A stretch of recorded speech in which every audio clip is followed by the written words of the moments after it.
That was good. I usually fuck that up. Are these mics hot? I usually hit the fucking mic thing and then that fucks it up. I didn't did we even do a fucking sound tag? We didn't even do a clap last podcast, did we? Yeah, we didn't. We did? So, yeah. Yeah. Mm-hmm.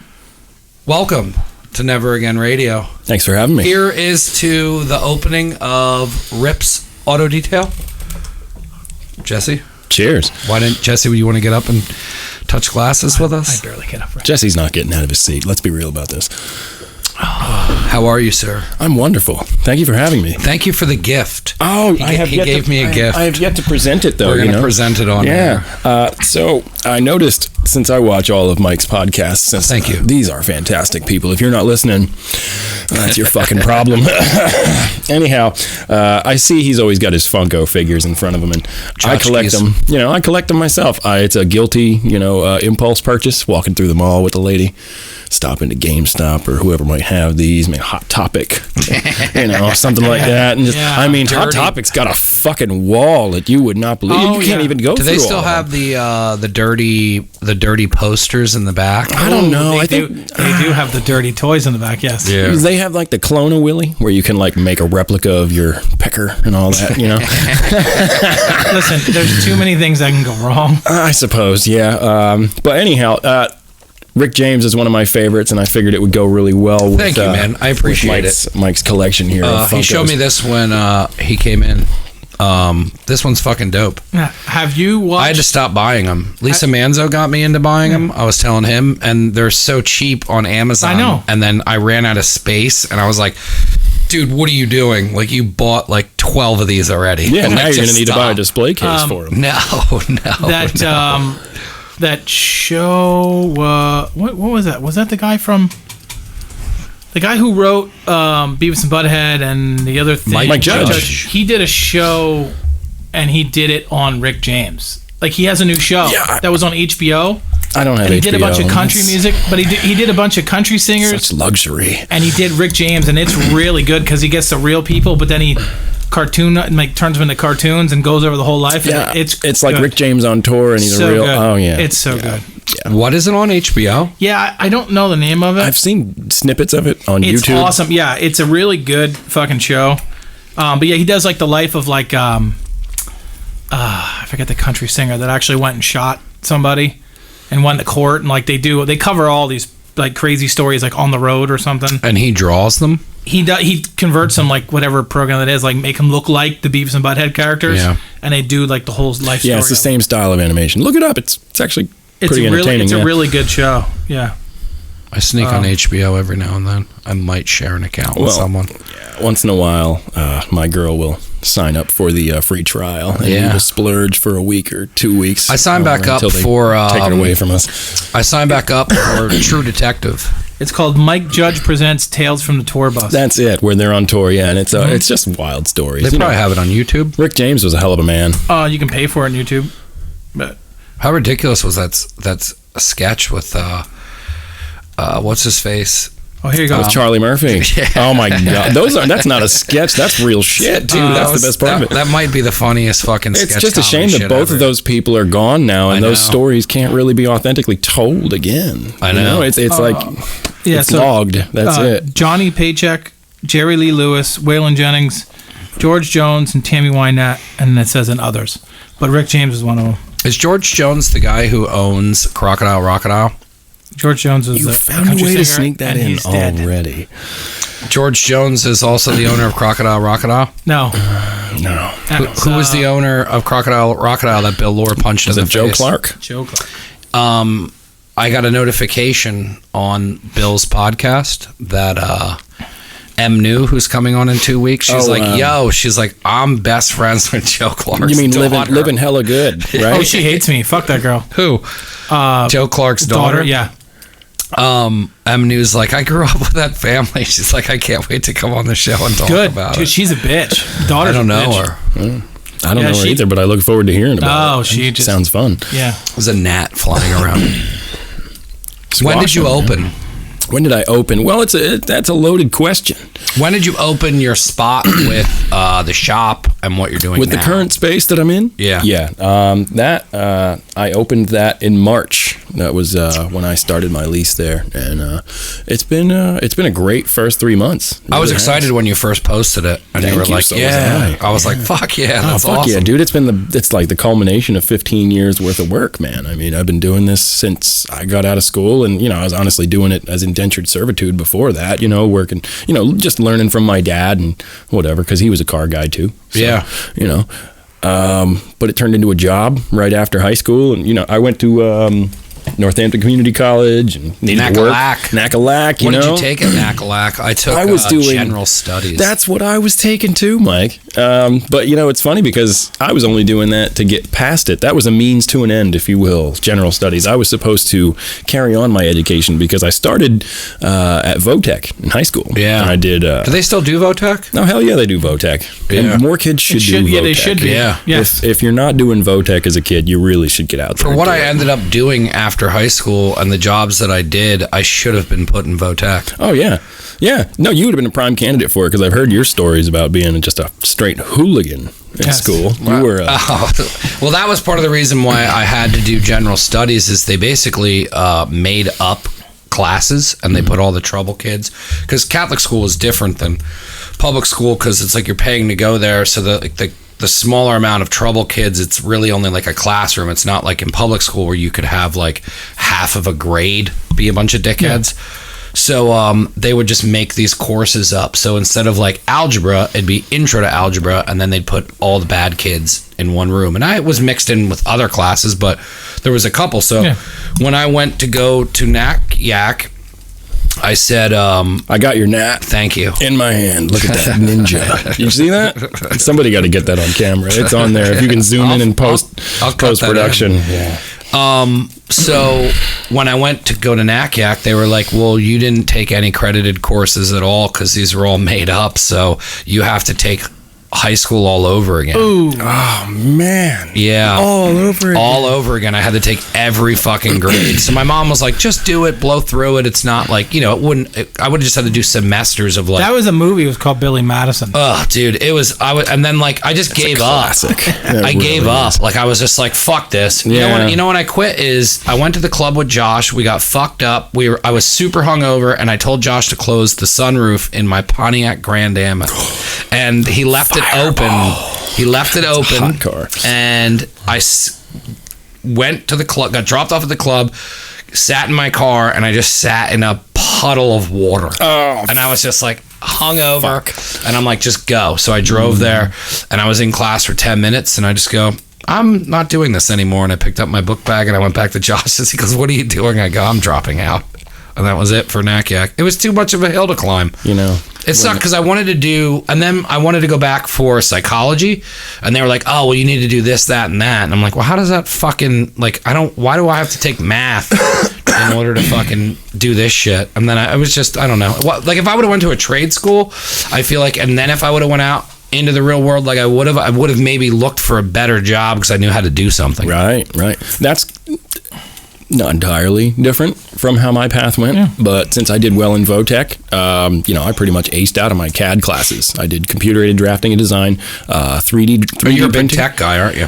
I'm not a big tech guy. I wouldn't consider myself a big tech guy. I liked some nerdy techie shit, and I used to be a whole lot more into it, but in time it just overwhelmed my brain, and I got kind of one-tracked with cars, but we can get to that. But, education, I was going to go and I was doing 3D printing in high school, which that was 2004 when I graduated, so, now it's huge. I was already proficient with it back then. If I had carried on all the CAD stuff. Yeah, absolutely. Yeah. If I had carried on with that career path, it would have been, awesome for me. I'm sure I would be, in a way different place than I am now. I believe that's what Gun Rob, that hasn't been on the show yet, he works doing like setting up all the cameras and stuff for sporting events. Oh yeah, and he's a big heavy background in CAD. That's a cool job. And he designs the trucks, like how they're going to set everything up, and that's all CAD stuff. Yeah, absolutely. You got to lay it all out so that you can have it just work. That's a whole career, Yeah, it's awesome. But,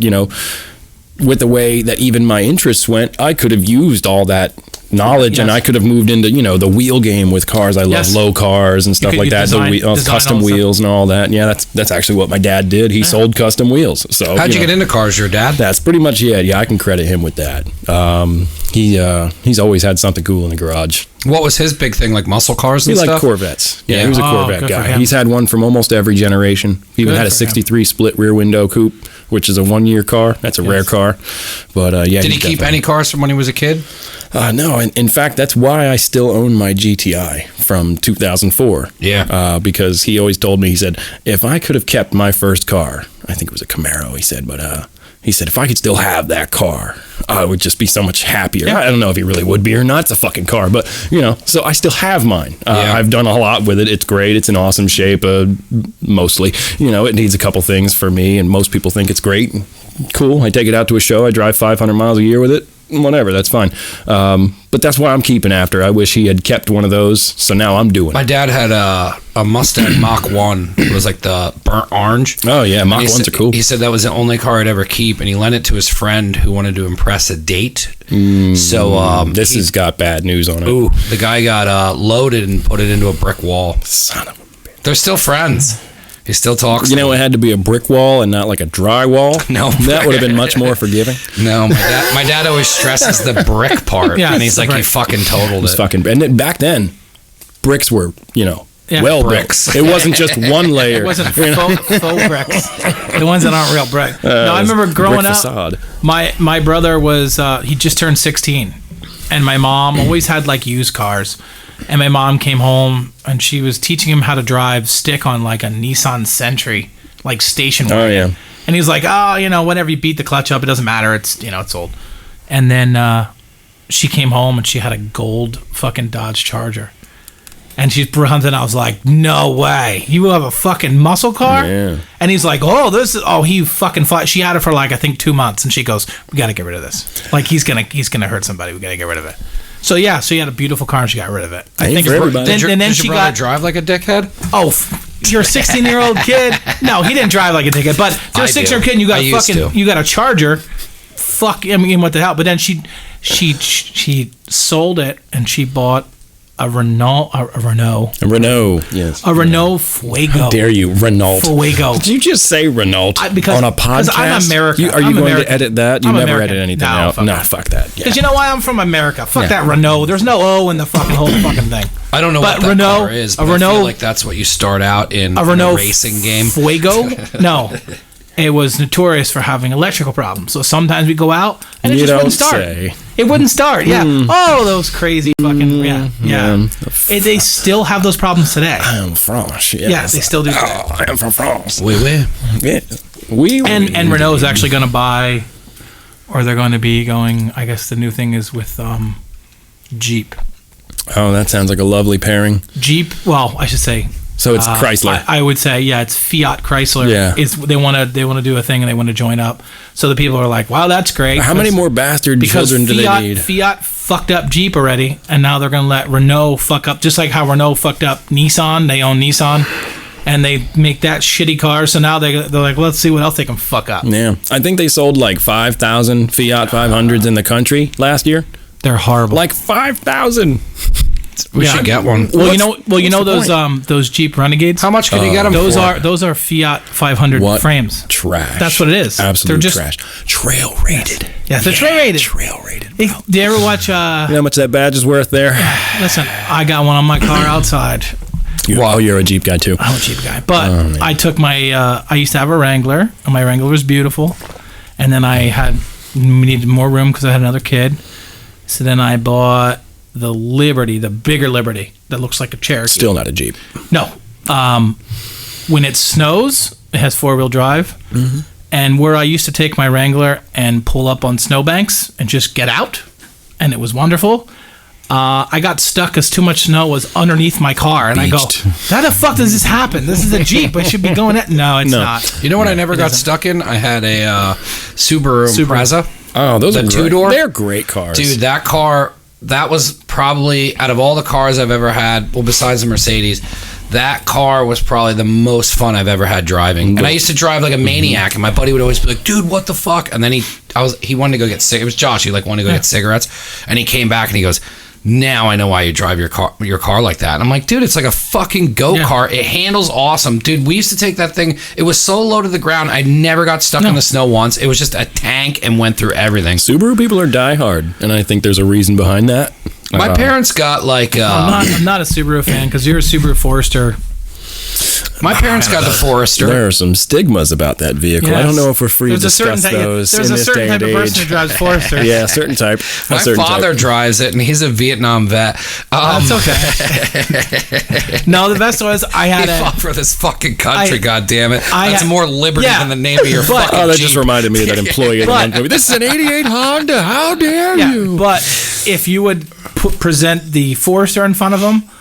Or a fucking Jeep Wrangler, he would go, "Oh no, I'm taking Jeep." I think what it was they Smart got man. the what's the Subaru above the it's the Legacy. My mom got the Legacy, and then they never really had problems with it, and she can drive that in the snow because it's all-wheel drive. And then they wanted a new vehicle, and then they were like, "Well, let's just get another Subaru." Because my mom doesn't have problems. My mom's crashed every car we've ever had except for the Subaru. So, quite a stat. Yeah. Then they were like, well, let's just get another Subaru. And I drove it. I don't know. I don't like the way it drives compared to they drive differently. It feels different. Every kind of car feels different. Well, the Legacy they have is I don't like the way it's it like feels. that one gear. It's like one gear shift. It doesn't shift. The CVT transmission. And it's so weird to drive. Not a fan. No. And they're putting them in more and more vehicles. I never drove the WRX. Neat cars. Which... I like because I really liked the 2.5 RS, and that was my favorite car. And then they did the WRX, and then they went 4-door on it, and it was a cool car, but I never liked the 4-door. I like the practicality of it. I mean, the 4-door? Yeah, I'm an old man. Yeah, I'm in my 30s. I always wanted to put a turbo, and I'm glad I never did because I definitely would have fucking hit a tree. Oh, you would have made a monster machine out of that if you had a 2.5 RS with a turbo on it. Yeah, then when I traded it in, it was down to 3 cylinders. And a buddy of mine was like, come up. He worked at Mercedes, and he's like, I'm like, look, I'm just looking for something used.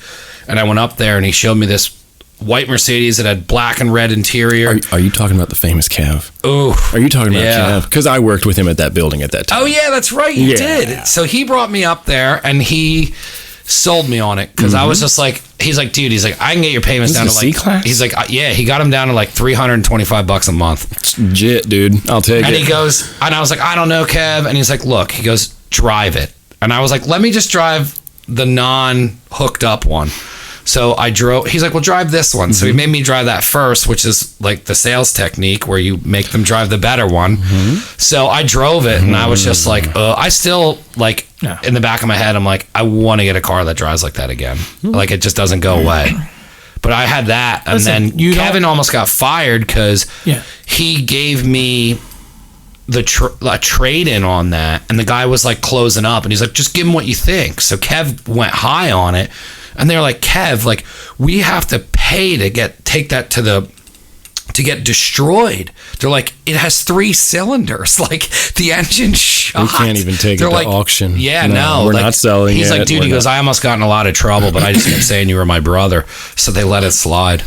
I forgot that had they Kev. still move the fucking unit, man. Listen, that's all that matters. Dude, like when I started drinking again, it was the first night I got whacked drinking again when I lived over here, and I went to Dukes of Hazzard across the Mercedes, but I didn't move. So essentially I just did a cannonball and caved the entire hood in, and they just overlooked it You mean to tell me that those fantastic detailers that I was, mixed in with, my guys there, didn't get it waxed enough for you to slide across the hood? Is that what you're telling me, Mike? No. What happened? I don't doubt it one bit. What I think is that I went to do it and didn't angle it, and I just went giddy. Yeah, you kind of went more. I woke up and I just kind of jumped onto it. I didn't notice it at first, and then I caught an angle, and I was like, what happened? And then I hit somebody up, and they're like, dude, they're like, you basically just jumped in the middle of your car. Yeah, you just belly flopped on it. So then Kevin brought it back and was like, hey, like he fucked this up. We need to overlook it. And then the guy was like, oh, Kev, you're killing me. And he's like, come on, dude, it's my brother-in-law. And he's just like, get it done. That guy just moved away. The one that was like, oh, Kev, you're killing me. I saw him at Costco. He was a good love dude. Costco, man. He was a good dude. I run into people there. It's great. They got deals on deals. Anyhow. I had I've never been to a Costco. I had it. You want to come with me sometime? I'm allowed they're one great. guest. Yeah, they're nice. I'll take you with you. What is it, like a Sam's? It's like a Sam's Club. It's like Sam's, yeah. But we'll go on the weekend. There's samples. It's great. Every other aisle, my dude, it's fantastic. Better Hot than stuff, Sam's? cold stuff, fruit, marinara Would you say it's better sauce. than Sam's? I've never been to Sam's, but I'll I think take it's you just to a different Sam's in version of return. Sam's. We'll do a day. All right. Do a day. Okay. I'm into it. Do they have a snack bar at Sam's? Yes. They used to. They I really don't do. know, but I thought that's where they like keep water now. Do they sell No. whole cars? Dude, you can get pizza. Because you can and buy a stuff whole fucking car You can buy at Costco. go-karts at fucking Tractor Supply. Yeah. No, I remember I had an 86 Porsche 944 that I got from a guy. Oh, what a turd. No, awesome car. No, it's a 944. It's okay. It's just- 11,000 miles on it. That's fantastic. Yes. Yeah. It's a brand new car. 11,000. 11,000. That's when I was born. 86. So, it drove awesome. Yeah. Never any fucking problems at all. Never. Did you daily drive a Porsche? Every day. You're such a baller. Yeah, fuck yeah. I was 21, 22, and I had a fucking Porsche. Daily driving an entry level cocaine cowboy Fuck Porsche yeah. from 18. But the bad part is, so then finally I was trying to something happened. There was a vacuum leak, and I was like, yo, I have to get this towed. So I called the tow truck guy, and I was like, hey, you're gonna get towed to the garage. Like, I have a vacuum. Like, I don't know where the fuck it is. Like, I don't know. And he's like, all right, I'll be down. Every fucking vacuum line. Probably all of them. No, I only ever had one. Only one? Are you not a I Porsche swear to guy? God. No, I love Porsches. I love them. I actually swear have to a good heritage in my career with Porsches. There's a guy on my mail route, and I don't know if he's got a son or if they're his, but he's always got the garage door open, and you got to go up on this like half a mountain. It's really annoying to drop off a package, but then he had the garage door open the one day. He has 3 like antique cherry red Porsches in there. Yeah. I don't ever have enough time to talk to him about them. I love Plus, I feel like he'd hit me with something, and I'd like wake up in his garage. Oh, like, what's going on? I'm into this stuff. I'm timing. But no, I had. But the car, the car had 0 dents, right? Nothing. Why do you even think somebody's gonna? I'm into it, man. Let me. Can I live? I'm just like you. No. I'll put the lotion on its skin. Summer all right. teaming up. Be so much easier with a team to kidnap people. It's a summer Swayze. Back to cars. I love Porsches, man. They are great cars. I actually used to work at Porsche in Tatamy for a few events a year where I would do their tech tactics. What and is things over like there? that. Is that just a manufacturer? Or? No, it's not a manufacturing facility. It's a logistics. Meaning warehouse. It's warehouse. Because the Lehigh With Valley, parts. we fucking love warehouses. Ooh, that whole we just area. love it. Yeah, it's not even Tatamy anymore, man. No, not just Tatamy. It's not limited to that. The sprawl is wide. But I'm saying that whole area is just going to be like it's industry not heavy. because that used to be like Tatamy's own little area. It's just going to be ruined. Yeah, I know. I'm not a fan of the sprawl that's happening in this area, but I digress. They do logistics, so they stock Porsche parts for cars for up and down the East Coast dealers here and there that are going to be needing those parts. Easy to Ship get them from parts. there. Yep. Also, it's a training facility for their technicians all around this region. They travel there. They get trained on new models, how to take them apart, because new shit comes out. You got to know how to fix it. I mean, these guys can't just go on YouTube like every other fucking car mechanic out there. No. Right? I fixed a washer. Nothing against car mechanics. I drive. love you guys. I have some trusted ones. Yes. I have nothing but respect for you guys. But I fixed a YouTube. dryer off of YouTube. You can sometimes. You can do things like that, but it's tough. I watched when I hit the lottery or I get a lot of money. That one guy, I hate his fucking channel, but I just ran across it. So he got on a list and got a GTR 3. Ooh. Was on a list for like a year or something like that. Paid for it, and he had the opportunity. When you spend that much money for a car, you go down to their plant in Georgia, and you go and you sit down and they make dinner for you. And they'd have a presentation. They walk around the car. They explain everything about the car. And then they take you out on the track to drive one just like your car. Track delivery. To go out and basically beat the shit out of it and learn how to drive You that got to learn vehicle. how to drive your race car, or else you'll wrap And it you around a get tree. you get a placard that says like your thing, and it's labeled on your car like your name, and And the race car driver that trained you will sign the Did you ever underside take of the driving hood lessons? of your car. That's crazy. You Have ever I take driving lessons? No, I've never taken driving lessons. I've always had a knack for driving. I mean, I had a golf cart when I was a kid. I mean, I had all kinds of When Kevin- access to cars. My dad let me drive vehicles way too young. When It's Kevin cool. worked at I think it was Land Rover, or might have been Mercedes. One of the two, they sent him out and he had to like learn how to professionally drive. So like when he would take people out in test drives, I could show him how the vehicle. But because that, like, he knows how to like drive those cars, so it's always fun driving with him because it's totally fucking insane. Because it's just pushing the car to the absolute fucking limits. Well, I wouldn't say absolute limits on these roads around here, but close to it. Yeah, you only got to go 50 around here in these pothole roads to feel like you're in the Baja, the Dakar Rally. He was taking me on back roads in what is that? Somebody vibrating. Oh, it's Kevin calling. It's right in front of you. Speak of him. There you go. Oh, you should answer. Can you put him onto the microphone? No. Hello, sir. I was like, that's the first time that I've ever had that vibrate. I gotta get the table fixed. That's what what's his name? Wolf does. He took me on back roads in a Maserati. It was so low to the ground, you could feel the sticks on the road hitting it. Yeah. I don't like Maserati. 185, huh? It was nuts. That's probably the fastest car I've ever been in. Really? I don't know. I keep telling Josh I want a Cole. He's been on the show before, and I know you guys are. Oh, Josh is great, man. Yeah. I want to have him. Shout out Josh Cole. Josh Cole photo. J Cole S54 on the Instagram. To see if he wanted to come down when we were doing this. I should have brought him on. Yeah. We'll do another one with both. You know who you should have gotten here is the guy who's fucking calling you right now. Heavy Kev would have been a hilarious guy to see. Man. I know. I'm proud of my boy. He's great. He's doing some big things down there.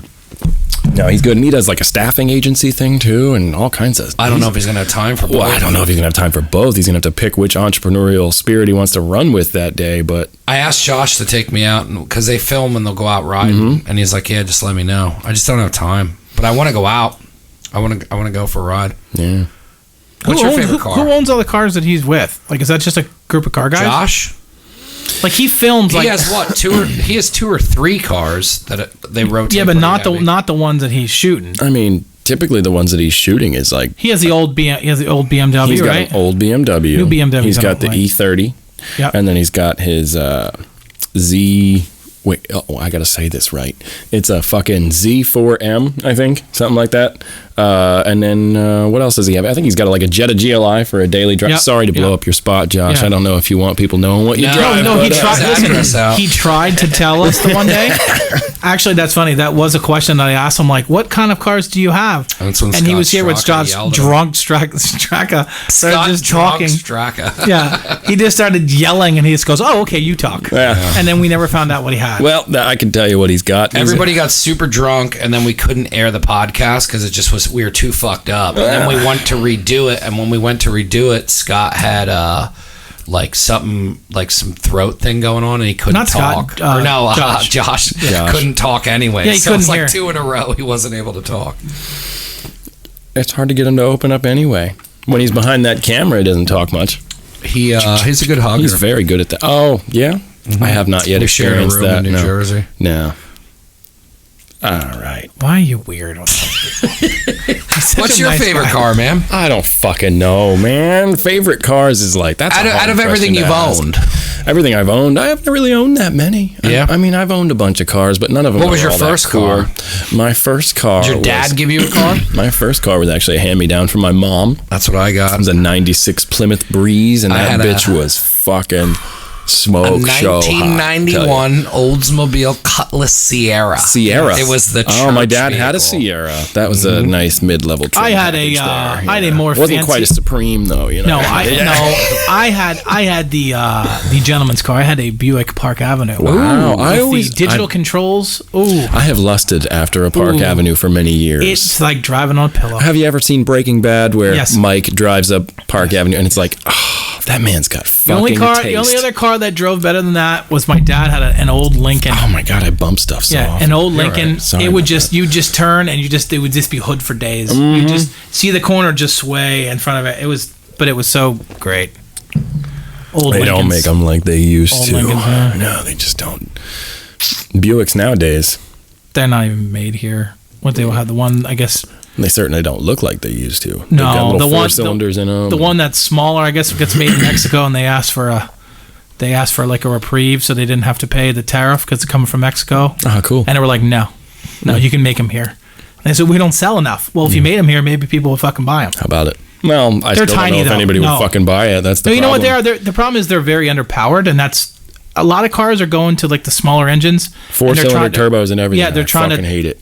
catch up Sorry. with adding turbos. I'm so crass. Gosh. Yeah, but no, they're super underpowered. Yeah. and it Well, just they're not doesn't- necessarily underpowered. It's just that, like, it's, Fuck, they're underpowered. Listen, Yeah, they are. Yeah, I okay, drove all right. in Germany. God damn it! All I wanted was a Volkswagen. I paid for a Volkswagen. I showed up to the car rental, and I had a 1.8 liter turbo Ford Taurus, and I was in Germany. I never got passed by so many fucking people. Yeah, and they go, "Oh no, this thing is really peppy." It's not peppy. 1.8 liter is not peppy. That's a golf cart. I wish Ford people would Taurus. describe me as peppy. It's peppy. It was It's fucking peppy. wreck. All I wanted was, I even said, I go, why don't we just, all I wanted was a fucking, Peppy the Frog. A pepe. that sounds like something else. I don't think we're allowed to talk about that. I don't think anybody's allowed to talk about that. You just can't show the picture. Oh, yeah, don't do that. Yeah, don't do it. Yeah. When did you get into detailing? Because it's not something you get into. I know you were so you leave tech school and then do you start working at a dealership? I actually got my first job with the real detailing tech. Being a technician was at a car wash. Andretti's Winning Finish on 191. I remember that. I'm sure you do because you went to Notre Dame, so did. you weren't too far off the track from that, right? No, but that was like, I feel like if he opened something now, it wouldn't be a big deal. But back then, it was like, oh shit, Andretti opened a car wash. Yeah. Well, it was a good place to get a job. They paid Yeah. decent, and you got tips. They had tip share. And that place was fucking slammed when it first opened. fucking jumping. We did, I think there were like 1,000-car days.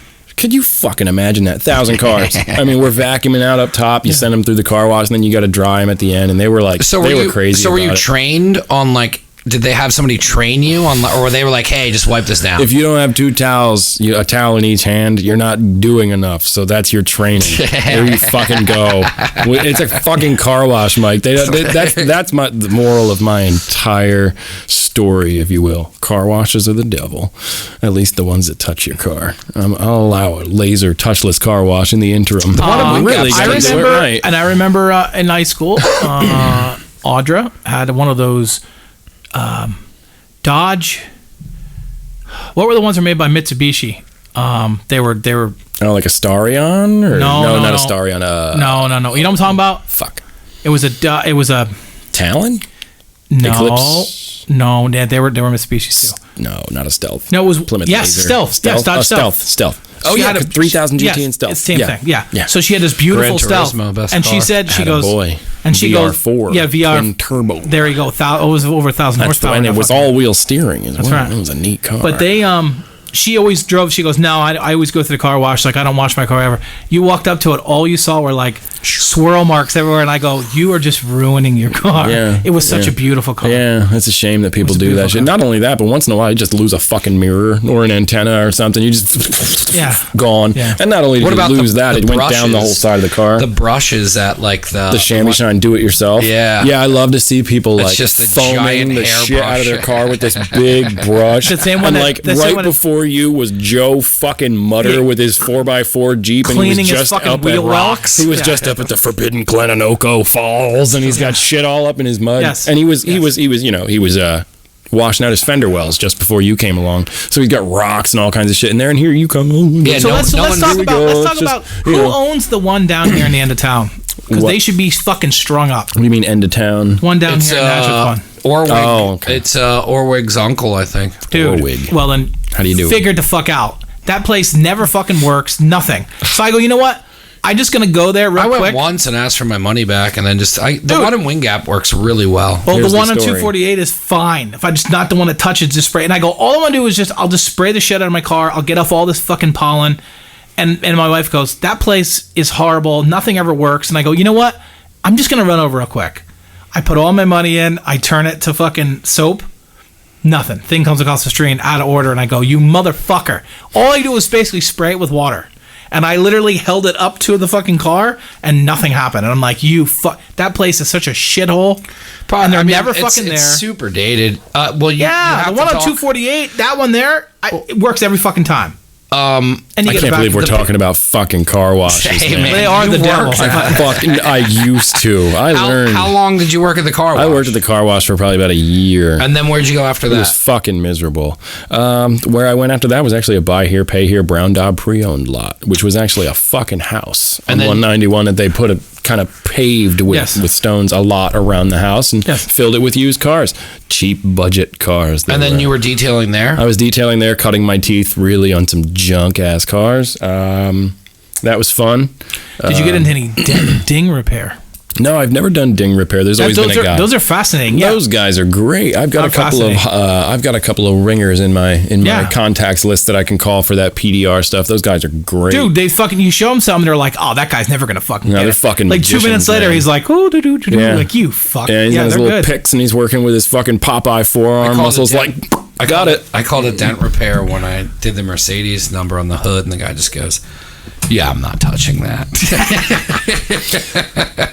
He's like, nah, you're fucked. You fucking Shamu flop the hood of your Benz. Yeah, they don't. A lot of they're afraid to touch shit unless they're covered by the dealership. Yeah, it was some kind of like special hood or something. Yeah, of course. Well, you had. Well, no, the best is like the Cadillacs to have like the pearl. The pro color stuff, and I remember watching this guy get rear-ended. You can't match that. And the lady goes, she goes, oh, okay. She goes, let's just settle this out of the insurance company. He goes, sweetheart, do you know what pearl paint is? And I just started laughing. And she goes, it's not that much. It's only like a little ding. And he's like, to have this whole thing redone, it's gotta get blended thousands. out dumb far. Yeah, there's no blemish. You redo the whole thing. Pearl paint's fucked just up. take it for a while. But it's beautiful. How long? You fucked up the bumper. All right, we're gonna paint the quarters and the doors and just everything. Yeah. It's never gonna look right. So how long were you at that job then? Because it sounded like you hated that job as well. Well, that job just came with a lot of junk that was just traded in because someone fucking hated it, and they were like, "I'm gonna get something that I hate a little less." You had to give a shit about cleaning. Had to give a shit about those and make them actually worth something so they could be sold again. And then from there, I got bounced around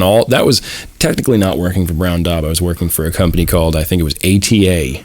It was like just a fucking outsourced detail company. Yes, and I got bounced around the different Dodge dealers, and there was Dodge dealer, a Ford dealer, a Chevy Volvo dealer, all that stuff that Brown Daub had. They had the contract for them, so I bounced around those dealers. Got out of there, and I actually did a different gig for a little while. I did some house painting with a buddy of mine. Actually, he's my roommate. Him and his dad. It was a cool job, actually, learning how to paint. You can make learn money? how to fix some stuff. Yeah. You make good money painting. I just don't want to do it. But it was cool enough to have as a life skill to learn how to do some of the more complex things. Not that I ever really progressed very far with it, but I thank them for giving me employment at the time. Yeah. When I was young and I needed some fucking cash to smoke pot and do whatever I did, it was cool, but misspent youth, right? Yeah. After that, I landed a decent job at a Volkswagen dealership, Young's. And that was cool. Young Volkswagen Mazda Dodge, yes. And I stayed there for a couple of years and really got way better and started to refine my craft, if you will, and worked with a bunch of good guys there, and some of them are still there. And then one day, I decided I needed some more money. So a friend of mine told me they were hiring at the Mercedes dealer where Kev worked, but he wasn't working there at the time. Kev came along after the fact when I was already there. I went up for an interview and just fucking really hit it off with the guy. And he's like, listen, I'll start you at this. And I was like, fucking $6 an hour more than I'm making now. Yeah. When do I need to be here, boss? You know what I mean? I start today? Yeah, he said, you going to give them any notice or whatever? And I was like, well, fuck them. They wouldn't give me any notice if they were firing me, right?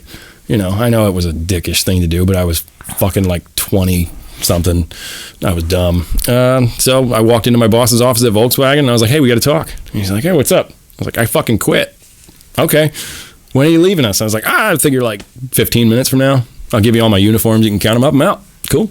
Went to Mercedes. He wasn't pissed about it? No, he was just like, fuck it. We always butted heads because, he was a dick. He used to come back and call us things that you can't say on the radio. It's different. It's different if you don't have a good relationship with somebody.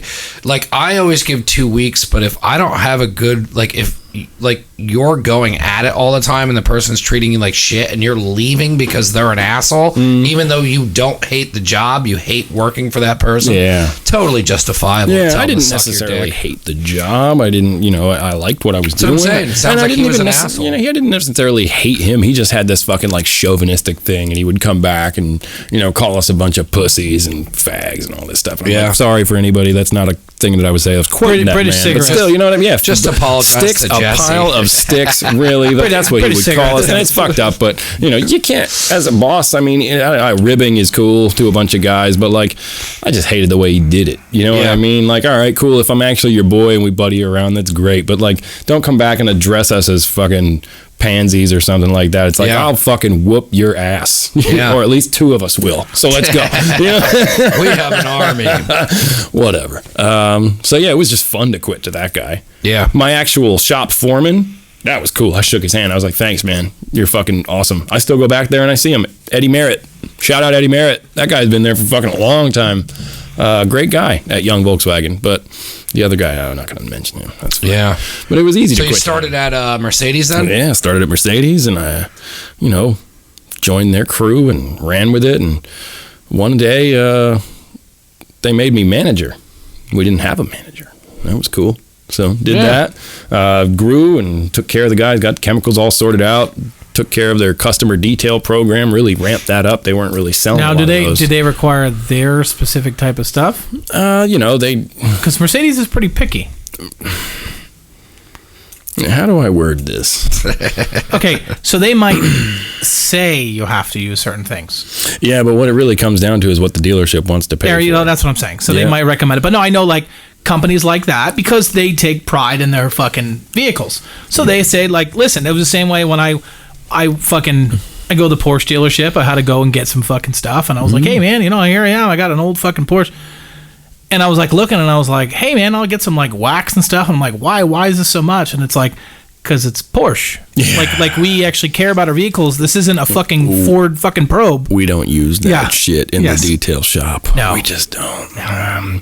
Matter of fact, that's probably just, Porsche private labeling, something that they bought from another well-known manufacturer and all that. So nothing really all too specific. It's probably just your standard Turtle Wax or Colonite or something out there. So I don't know. I'm a Mother's guy. You like Mothers? I like everything Mothers. I like everything Meguiar's. I mean, there's other things. I like Meguiar's, Mothers the and Meguiar stuff. seems to be the two like big ones. Meguiar's like leather stuff seems to make everything really nice. Yeah. But the outside, I'll do Mothers and strip everything down, go through all the steps, do all the shit. Yeah. Yeah, I always did. It's a whole different world what you're working with. Yeah. What you're buying off the shelf at AutoZone, Advanced Auto, or even Google or Amazon. Yeah, exactly. Is different from what I can get from professional suppliers, whatever else. I mean, it's probably, you can get a hold of it if you really know where to look. Of course, nothing different, but it's all in the person using it. Yeah. That's the thing about detailing. People ask a lot, like, oh, what do you use to do this? And it's like, I'll tell you how to do it. But, there's people that are like, you might fuck it up. I used Turtle Wax for 40 fucking years. Yeah, I'm like, of course. Great. Okay. You don't like Turtle Wax? Fuck no. No. It's my favorite thing Fucking to use. trash. I use it on my electric guitar. You use it on your head? No, I don't have to. You should. You're glistening. Get that bitch I shimmering. just use it on my electric guitar. You don't have an electric guitar. I do too. Yes, you do, don't you? Yeah. Well, now you do, because what's it called? I gifted you Ricky James, Rickolas James, and he's got a guitar. You call it? You refer to it as your axe. Yes, I do. Swinging that axe around. So you leave Mercedes? What was your? Well, I left Mercedes. What was your move? Why were you?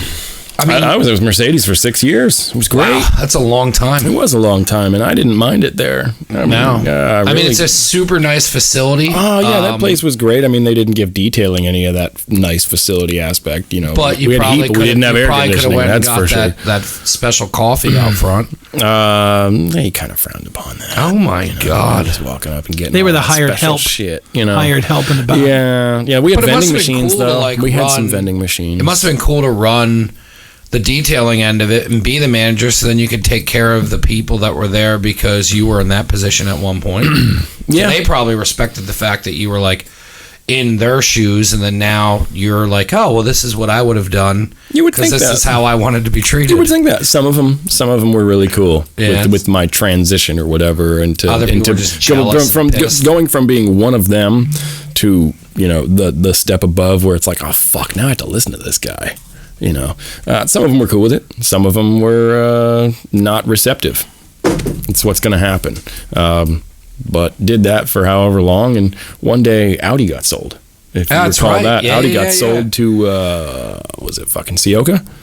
I thought they were just Audi Allentown. Audi Allentown, you know what I mean? Yeah, it disappeared from off, and it went to. So now they're just Mercedes, but I heard a lot. They're Mercedes and their Porsche, and they're pre-owned as well. Yes. I'm sure they're doing various brands of pre-owned. Yeah, I think they had like a classic car showroom kind of thing. How did they lose? How did they lose Audi? I don't think they necessarily lost Audi. I think the offer came up to go. Well, Audi was doing astoundingly well in that building. I think we sold like over 400 Audis in 1 year, and that's great. That's over a car a day for luxury cars. When Kevin got me in the Benz, I test drove an Audi, and I liked it. It definitely handled a lot better than the Mercedes. We sold a bunch of them. But I was just like, well, what about this? And he goes, I can't get any discounts or anything on this. And I go, what? And he just goes, they sell. He goes, you don't get a discount on this. That's true. You don't get a break. If it's something they really need to get rid of because it's been there for too long taking up real estate, they're going to give you a deal, so it goes. But those, they don't have to. It's like, no, you pay sticker. And I was like, well, what is it for the lease? And he goes, what the sticker is? He goes, I can't get. He goes, with the Mercedes, he goes, they're trying to move them. They want them to be as popular as, they want more on the road. So he goes, every now and then I can kick somebody a deal like this just because they want another Mercedes on the road. Yeah. God, I love that car. See, that's not even my game. That's front of the house. Yeah. That's a whole different ball game than what I've got going on in the back. But so you were managing the employees? Were you like hiring and firing and like? No, I wasn't doing that. That was always still that was sourced through the service director and all that. But that's all fucking bureaucratic bullshit at the job. You know what I mean? So I left there because Audi left. So it's like, all right, well, we don't have as much going around. And would you like to try on your own, or else, we can maybe tune up your pay scale to drop it back a little bit or something like that? I was like, nah, I'd rather not do that. So let's cut me loose. And so he cut me loose. He said, I really think you should go start your own business. He said, you're good with the cars. You're good with the customers. You're, best I've seen with the cars. And I've had a lot of guys here. Go do your own thing. He's like, I'll lay you off. I'll pay you for a while. Wow. Fucking cool guy, man. That's so awesome. Yeah, shout out Jim Wida, man. Wida was cool. I liked that guy. He was a fucking mostly straight shooter. Yeah. You gotta be a little bit corporate about some shit. But I liked almost everybody. He didn't have to do that at all. Didn't have to do any of that shit. I'm sure I was a thorn in his side enough. You know what I mean? So he lays you shit off, canned me. and then now it's me. You got to figure out, I got to find a spot. Well, I worked from home for quite some time. Yeah. And I was going to people's garages, going mobile. Hated doing that. Really still hate doing that. Don't want to do that. For anybody listening, I have a beautiful facility located at 630 North Nelson Street in Allentown. I know where it is. It's a beautiful building. Yeah, it's a nice place. Yeah. And I've got more lights than you can even imagine. Probably more lights. Yeah, it gets pretty bright in here with this studio when you turn everything on. But yeah, it's way brighter than that. Cannot clean what you cannot see, a wise man once told me. So, come on by. I don't like to do the mobile gig anymore. It's me. I worked at home for So what did you set up? Did you just set up in your garage, kind of something similar? He's got a really long hose. With a crazy nozzle on it. I got a it's a garden hose from Sam's Club. I just did what I knew how to do, man. I was like, I've got a house with a 2.5 car garage. I can make something fucking work here. Sure. All I ever had at the dealerships was one bay. Yeah. Fuck this, let's go. Okay, cool. Got people coming in. I got a bunch of cars, in the Volkswagen scene, the lowrider scene, whatever you want to call it around here. And I have a bit of a, I don't know, it's a pretty deep friend list when it comes to people with cars that they care about, just because of how long I've been doing car stuff. Yeah. So it wasn't hard to find people that wanted their shit cleaned up, and And by this point, you're not really like. So anyone who doesn't follow you or like really understand what you're doing, this is high-end dealing or high-end detailing. Yeah, this isn't like you got a dust buster and you're just doing some shit to like an old car. I'm not the $100 guy. Yeah, these are at this point in your career and where you're at now is like you're doing show cars. Well, I'd like to be doing more show cars, but actually most of what I do is just daily drivers that people have enough money to have nice daily drivers. Yeah. Like I just did an RS7, an Audi RS7. It's a fucking gorgeous machine. Mm-hmm. It's twin turbo V8, fucking 600 and some horsepower, something like that. But it's beautiful. It's 4-door and it's got a big old trunk, and you can throw your golf bags and your buddies in there and go to the club and have a great time, And I mean, for clients like that, obviously they have a little bit more to throw around. So that's cool, but you've still got to take what comes after you. You know, I've got regular details. I've got a package for everybody, man. Not everybody. I should put a disclaimer there. I don't work on rat traps. I don't do junk anymore. I think I've earned that. I've been doing this for 15 years, and you know, I've definitely worked on the junk. I know what junk's about. I know what leaving, smelling, feeling dirty is all about when it comes to some of the stuff you people do to cars and then trade them in.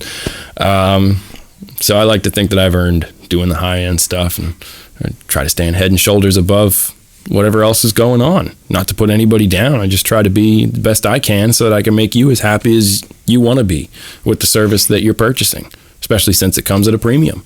So how do your packages work? Like, because I know how long it takes to kind of develop a business. So like in the beginning, were you just kind of like, did you sit down and plan it all out and you were like, okay, I should do different packages? Or you were like, fuck it, I just need to keep detailing cars. So people would come to you and you'd be like, all right, well, give me a couple $100. I'll detail your car. Did you have a set business plan or did you grow into a business plan? In the beginning, my pricing plan was definitely not enough to be self-sustaining. Yeah. Doesn't it suck when you start out and you don't think you're good enough and you're just like lowball everything? No, like the thing is I knew I could do all the work because I've been the ace in all the shops I've worked in. That's what made me always aspire to get to the next shop and the next better brand and whatever else, and then what eventually put me out on my own, because it's like, all right, well, you're better than being in a dealership shop where they don't give a fuck about quality. It's just the term commercially acceptable, and they want you to turn out 2 full details a day. And it's like, anybody who's ever done a detail, quote unquote, on their own car at home, man, you try and turn out 2 of them. Yeah. You go ahead with all the steps that they want us to take. I'm tired after an hour. I'm saying, you know, it's not to say that I can't do the work and that I'm too tired to do 2 cars, but to do it properly, it takes more fucking time than they really allot for you. You know, just like mechanics, you know, they got book time. You know, they brake jobs, oh, it's gravy, man. It pays you 7 hours or something. They get it done in an hour and a half because they can fly through it, and that's great. Well, they treat detailing that way sometimes too, and that's not good. It doesn't work out. You know, you don't get very clean cars for someone who's motivated by the money to get more of them done versus to get them done better for a nice quality wage. So how did you structure it in the beginning? So I structured it in the beginning like taking anything I could fucking get. Yeah. You know, and I did some nasty cars. I did some nice cars that friends have, and I just kind of charged what I thought was appropriate based on where I was coming from in a retail setting with the dealership world. But really, they're at a very low ceiling as to what they can charge for detailing, because they're just in like I said, a retail detail market. They want to turn them over fast. They want to get them out, so you can't give them too much. You know, you're spending at the max at a dealer. I would think you're spending probably $300-$400 at a max for having detailing work done. I mean, don't quote me on that shit because it's been a while since I was there. But I figured, okay, well, I've got to stay competitive with some of these markets in the beginning. But it took me a couple of months to realize, all right, well, what I'm actually doing and the time that I'm spending is worth more. So, tuned it up. Now it's, there's different tiers for services. There's things I can leave alone, even though it hurts my soul to do it. You know what I mean? Like, all right, I never even thought of that. Where like overlook you have that to shit. go through and then like do less work than what you're normally accustomed because it's to. what they're paying for, and it's not. Does that drive you crazy? Sometimes. Because I know sometimes I see cars that have a lot of potential in them. Like I said, I'd be lying if I said that half of this job wasn't for me.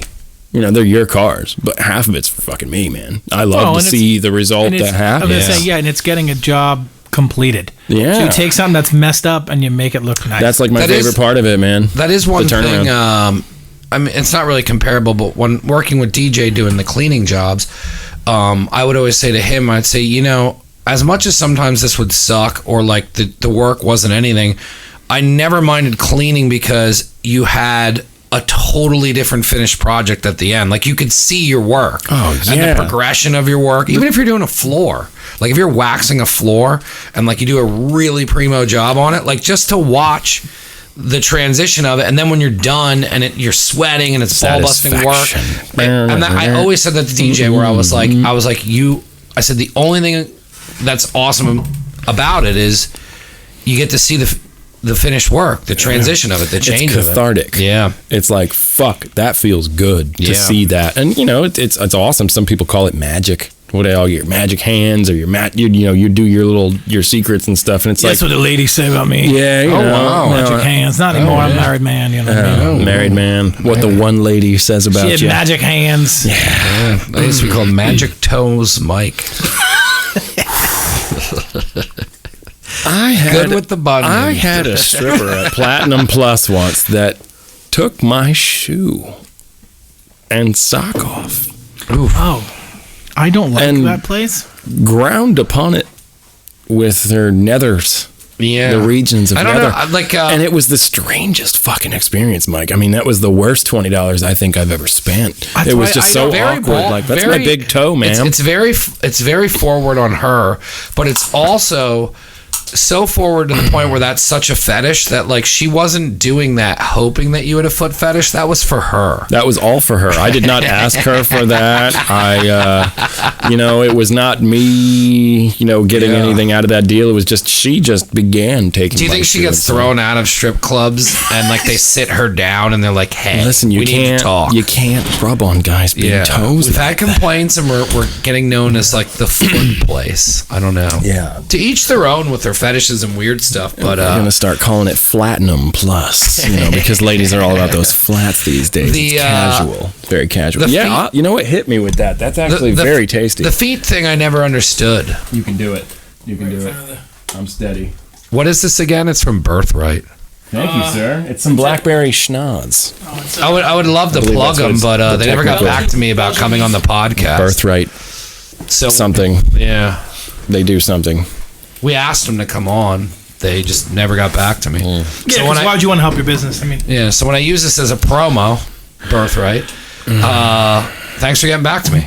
I come into your bar all the time.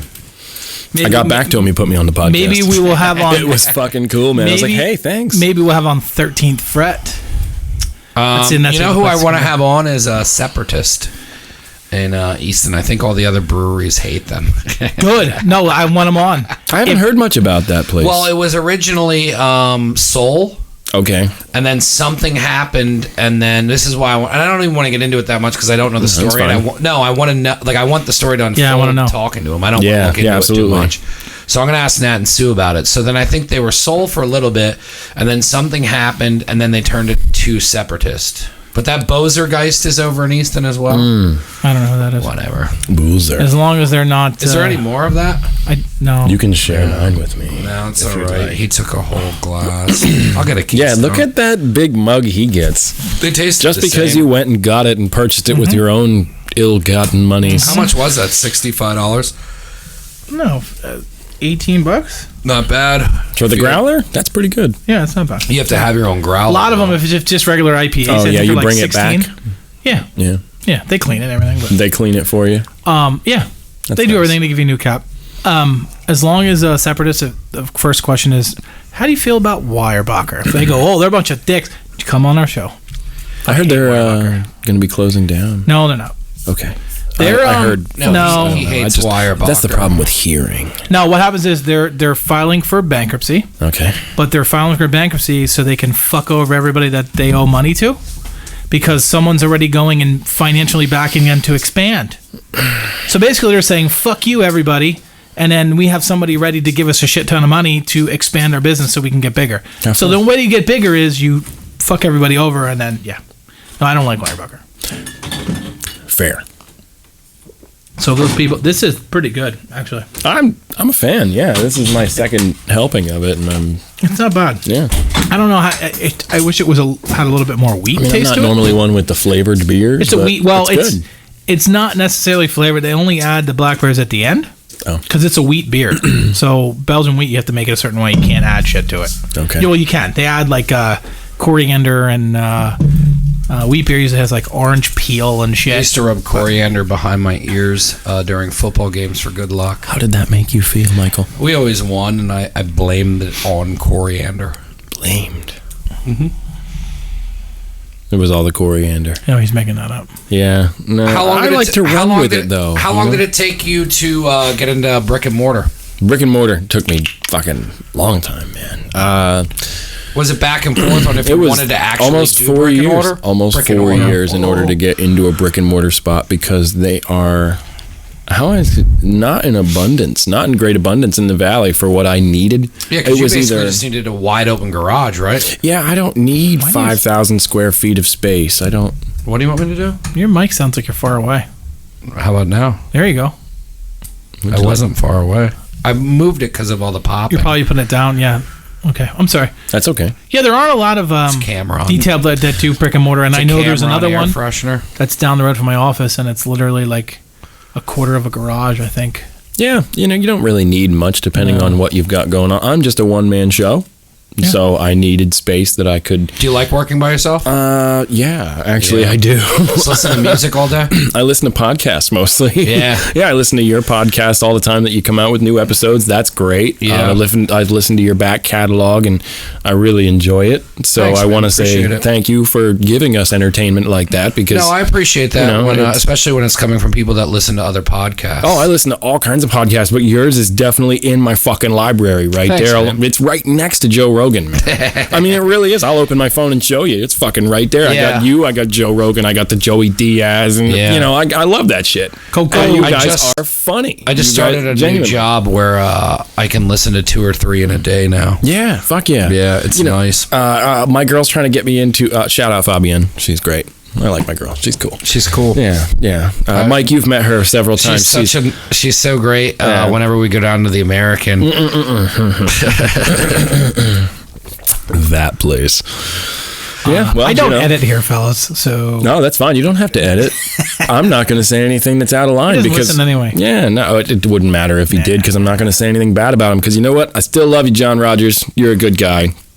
We've known each other like 20 years, but you acted out of line that night, so don't do that again. We'll be cool, probably. Oh my god, it's all good. No, whatever. I don't fucking care. I'm a straight shooter, man. Here you are, dude. You acted like a jerk one time, maybe 2 times, and I had enough of it. So that's that. Yeah, that's all it was. The DJing thing there was just a place for fun. When did you get into music? I got into music a long time ago, man. My uncle was into old school hip hop and breakdance music and stuff like that. Do you breakdance? Freestyle. I do not breakdance. I wish. I still want to take lessons. I wish I could breakdance, but I can roller skate like a motherfucker, bro.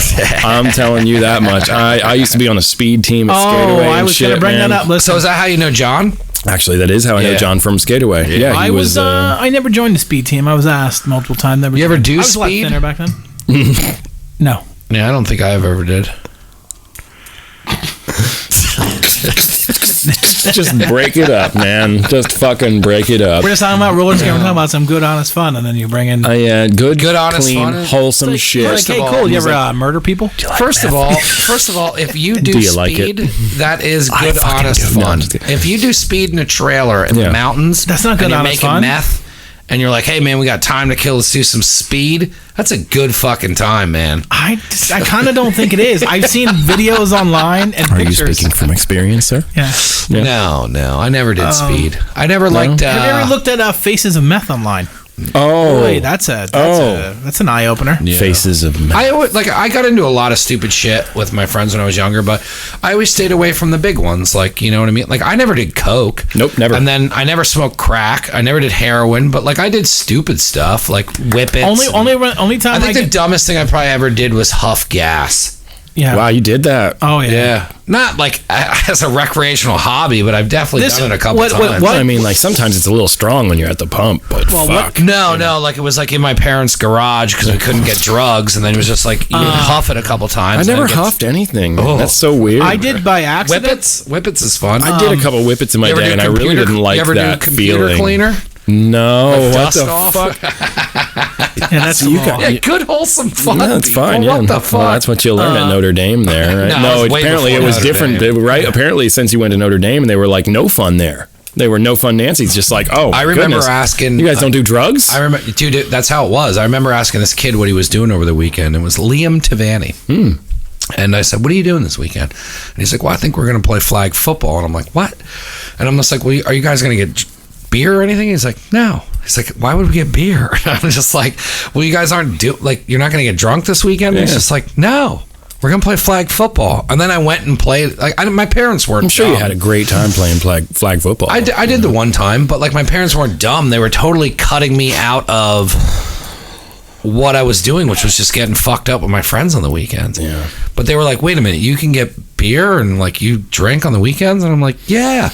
You guys don't do that. So did you corrupt any of those Notre Dame kids? Did you turn them from we play flag football to we get fucked? I just started hanging out with on the weekends? What it was is we did do that stuff, but it was kind of more like what you normally would do would be like, hey, somebody's having a party in a couple weeks, and then we're going to drink then, instead of just trying to drink in a shed with my brother in Cummings every single weekend. In a fucking shed. I'm sorry, the clubhouse. Clubhouse. Right, that's what it was called back then. It was. No homers allowed. What it was is we're allowed to have one. His parents or his dad owned the house on 512. You know where Lieberman's Diner used to be on 512? Yep.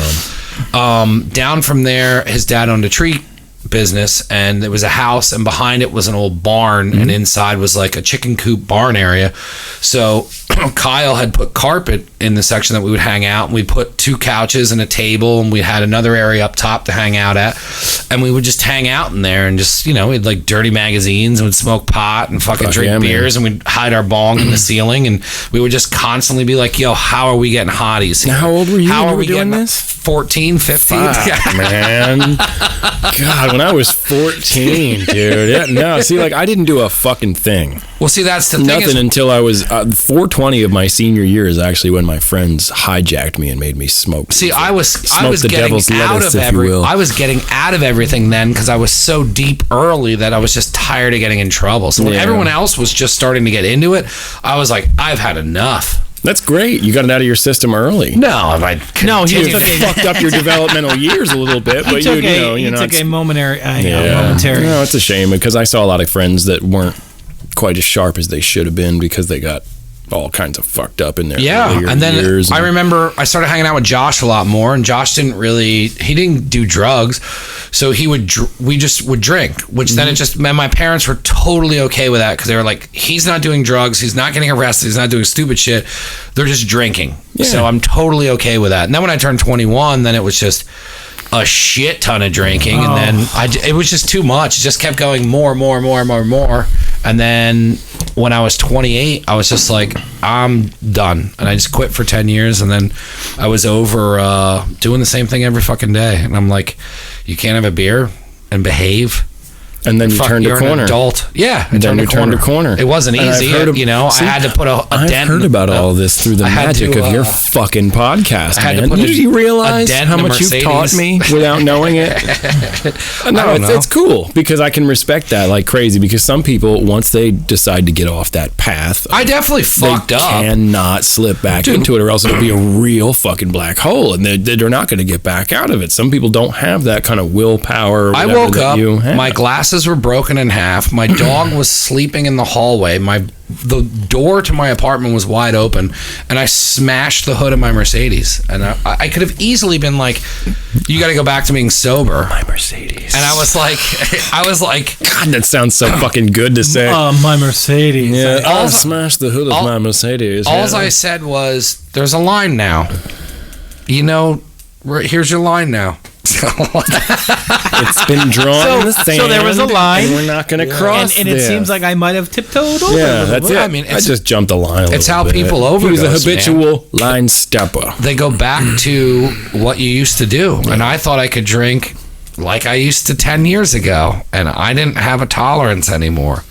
So it didn't end well. I mean, it did, but whatever. I'm just saying, like, I definitely could have chosen. You're still here, man. I'm saying is, like, when people fuck up like that, now even when I do stupid shit, I just look at it realistically, and I was like, you definitely drank too much. Like, don't beat yourself up about it. Like, don't do that. No, that's the thing. It's like anything else in life. It's like, all right, fuck, man, you get shit thrown at you all the time. Issues, problems, whatever the fuck you want to call it. It's not quantizing what happened to you. It's how the fuck you recovered from it. How did you fix it? Yes. If you fixed it by putting fucking duct tape on it, then fuck you and call somebody to help you. If you had the wherewithal, I wanted to see if the work that I put in was work. Yeah.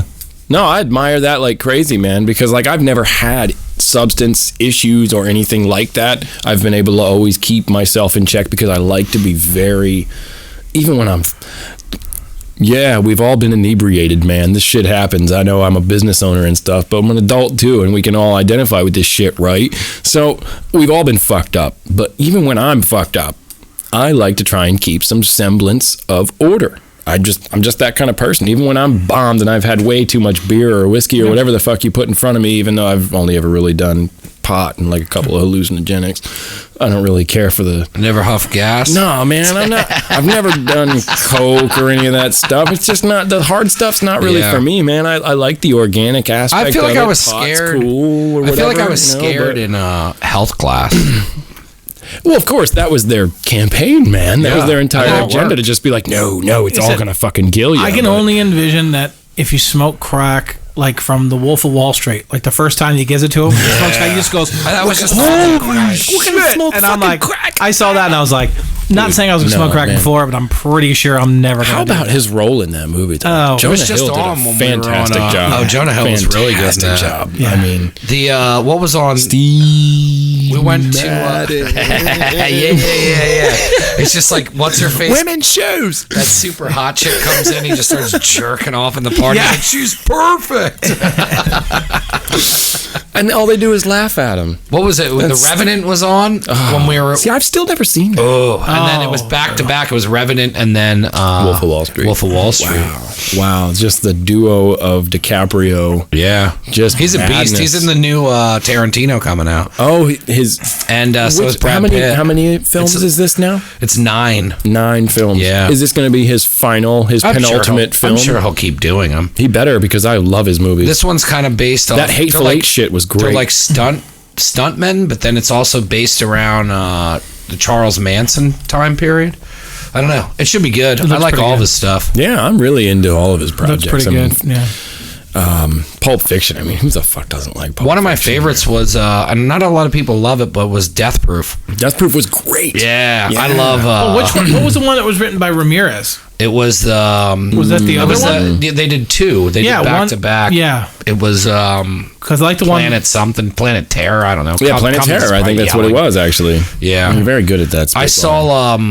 I saw Death Proof in an old beach movie theater because I wasn't drinking and we were on vacation, and like that's where it got weird, and that's why I didn't like not drinking anymore, is because like my whole family was like having drinks on the back deck, and then I was just like, I can't do that. And then those moments add up and you're just like, what are you doing? Yeah. Why can't I have a beer with my goddamn family? You should be able to hold that in.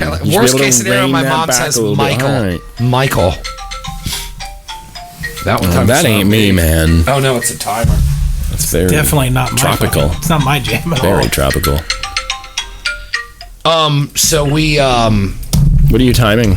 Do you have cookies? No, the time, because if we go too long, we have to stop and then start again. Yeah, as a What are we at, listener- like an Why hour is and a that? half? Your SD cards or something? No, it's audio issues, not video. So how long have we gone? Probably an hour and a half. Already? Hour and 12 minutes. Shit. Yeah. No, we're good. We've had a couple that we've gone up to like 2 hours. almost 3 hours. Yeah. And then when I have to do the audio thing, I literally have to like Cut it. into multiple pieces. I don't want to make you do a lot of work, but I like talking to you guys too. You're fine. So don't kick me we're the fine. fuck out. This is great. I saw it in, it was a rundown beach movie theater, and at first I was like, oh man, I don't even think they had air conditioning. Yeah. And then because the movie was supposed to look that's like it was perfect. then I was just like, yo, this is the best place that I could have possibly have seen this Absolutely. movie. Yeah, because if you went It to was like a nice fucking theater, awesome. it was weird. No, it was like they had like some miserable fuck selling old popcorn, and it was like super dated. They had one theater, there was holes in it, and I was just like, yo, this is the best best possible place to watch this movie. I forget where that was. Somewhere in Delaware, I think. Dewey Beach. I didn't know Dogfish Head got bought out. Tax-free living. Who bought them out? Oh, like Anheuser-Busch or Oh something? no, some big company. That's right. I love their beer. It's good. I took a tour. Dogfish Head. I love to buy It's really awesome. things in Delaware. Just things? No sales tax, man. It's great. I don't know. Just I go buy usually just- things. I or go buy down there and buy shoes and rubbers. whatever else. Oh yeah, because you need them by the gross, right? Yeah, I buy them by the pallet. Actually, yeah, that's great. They have a lot of beautiful houses there. I think Costco can help you with that. Oh, you can buy and buy a. I just need it for my fists. A pallet at Costco. Oh Jesus. He's single, ladies. I don't know if you know. Claps are bad, right? He is single, ladies. That shit is great. You are drinking my beer. What are you drinking there? What is that? You want to try it? It's filled up. I don't want to fucking try it. I was just curious. It's Yards, right? It's mine too. Yards. Don't worry about it. He's just drinking it. Yeah, fuck. It was in there. He killed the giant strawberry thing, so I just opened this. I don't like the other one that's in there. I think it's an IPA. I don't like IPAs. You don't like IPAs, but you're... Is that what this is? Mm-hmm. Yeah, you're kind of drinking... That's an IPA. That's kind of what IPA Vitro stands told me for. once, he goes, it's not that you don't like IPAs, you just haven't had IPAs you like. There's different versions. There are. Yeah. Like this Dogfish It doesn't Head? taste like my brother had some kind of Trooper something. Yeah, Death Troop, or what, I know what the can looks like, but no, like even Dogfish Head. There's 60, 90, and 120. I can drink to 60 all day. Yeah, I don't like the stuff that tastes like furniture polish. 120, I don't like. You know what that tastes like, huh? I told you I'm a huffer. That's got a really high proof on it.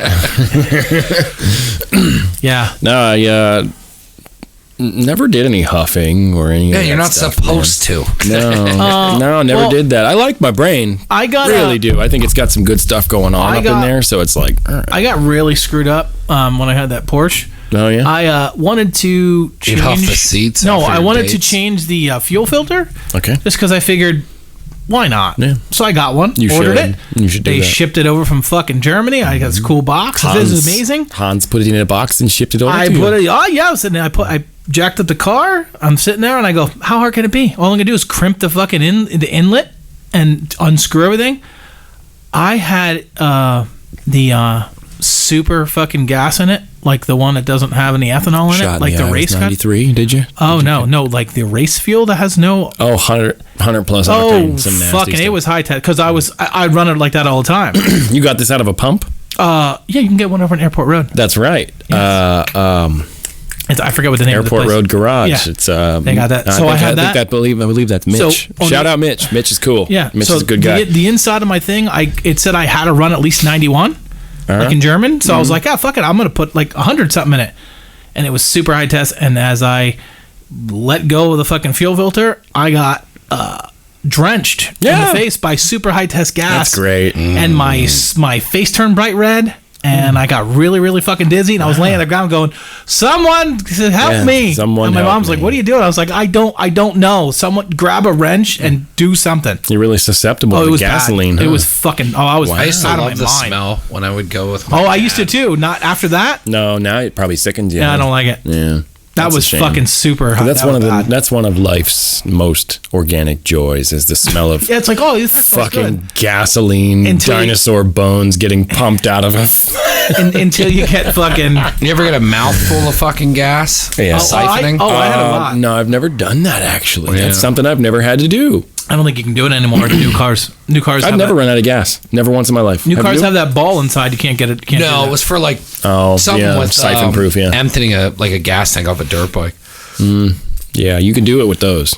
That's for sure. But I've never had to siphon. I've never run out of gas. Actually, when did I run out of gas? I ran out of gas in a work truck. Made it. I'm not going to count that. I still made it. I kind of like coasted in. No, that counts. Yeah, it counts. I coasted in. I was within a block. So I think I ran out of gas twice. Like legit had to have somebody. I guess one time I had my girlfriend come, and the other time I had my mom. I ran out of gas. Well, I didn't run out of gas, but I had my Jeep on such an incline, and the float inside, like where the pickup wouldn't start, was higher. And I was like, all of a sudden, I was like, what the fuck happened? Like I didn't know what it was. I started changing shit. I was testing all the fucking, like, it literally sat there for a day. You needed to put that bitch in neutral and roll it down there. Well, I was like, I go, I don't know what it is. I don't even know what it is. Like, I'm just gonna like move this fucking car, push it way off in the back, and I'll just have to get it towed. And I started pushing it off in the back, and I was just like, I wonder if the gas, and it fucking started right up. I was like, you cocksucker. You'll never do that again. Dude, I changed so much shit. I was like, I don't know what it is. Well, you changed the things. I got everything. So that's great. I love that Jeep. That Jeep is beautiful. My That was one roommate of my bought a first Jeep. ones. That was one of my first Bought ones. a real clunker of a Jeep. Oh no, mine It was. needs some help, but he's doing it, and I admire that. He's doing it. He bought some things. He's gonna fix it up. He's gonna replace some old rotten shit. And I paid a guy. It's gonna be cool. What the hell was the name of the company? There was a place in Bath. It was a chain of they would spray cars. Now it's like Gerber or something. I don't know what it's Gerber called. Collision. But that place, the one that was before that, whatever company that was, it was a chain. He worked there. And I was like, hey, man, I want you to paint my Jeep. Like, it was some maroon color. And I go, this is fucking ugly. So he goes, what color do you want? I was like, I want it to be, like, black.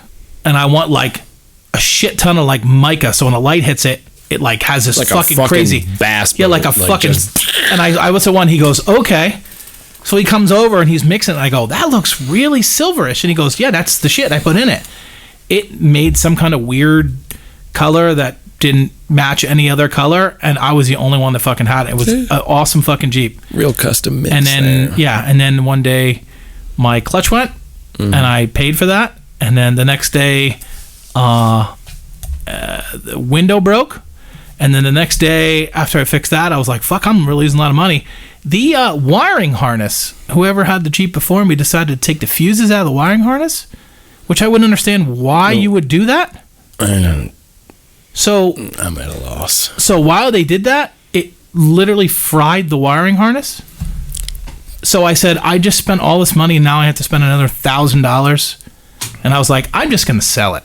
And then I sold it and got what I paid for it. That sounds like what happens. Yeah, that's what happens to Jeeps. Yep. You fix them so long till you get tired of it, and then you get another one. Yeah, you get another one though. That's the problem. It's still fucking got you. And the thing is, people always go, I don't understand why you like Jeeps so much. Like, they're not comfortable. I actually don't. They're not fast. I just have. It's just a something sickness. you have to have. What do you have? I know you have your GTI, and then what else do you have? Yeah, my GTI. I've had that since 2004. Was that your first like car project? That was my first new car.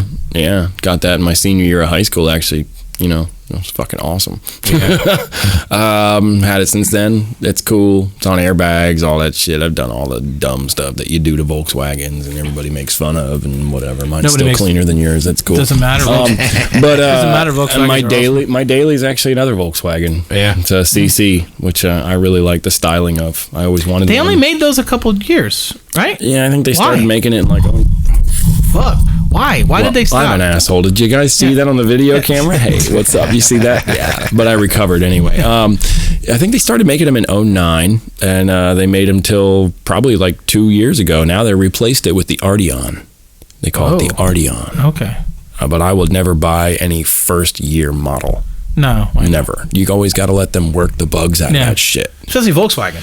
Volkswagen throws it out. And then they fix it years later. You said it, man. I didn't say shit. I love Volkswagen. Trust me, I love Volkswagen. No, I know. I love that's them another, too, and that's another thing. Like I said, I don't like the way how Subarus feel, but it's the same way when people drive Volkswagens. They go, I don't like the way they feel. Yeah. Like the old Rabbits and the old Golf, like all those. They're like, I don't like the way these feel, and I was like, I do. Some people love them. Yeah, I love it. Some people are just that is the only thing they'll accept in their life. Yes, Volkswagen. Yeah. I've been pretty diehard. I've had some off brands here and there for beaters. They're reliable. I never had issues. None of my VWs have ever left me sit on the side of the road. No. I feel bad for the folks who have had that happen, but preventative maintenance goes a long fucking way, man. It really does. What's Volkswagen's like high end? Volkswagen's high end currently. I think they're high end. I think the most expensive thing they offer now is probably like the Atlas. Their big ass SUV. Oh, not counting SUV. That's probably like car. Car is probably the Arteon. Is it? That's a new. It's probably the Arteon. That's the flagship, if you will. The Passat VR6. Mm-hmm. I have. That was the highest. That's what I like about my CC. It's the VR6 with the 4Motion, so it's got the all-wheel drive, the big 300 horse VR. It's great. I love my car. Porsche. It's 10 years old and it still looks fucking great. Drives great. Got a gang of miles. Volkswagen owns Porsche. Correct. Audi. Correct. Lamborghini. Correct.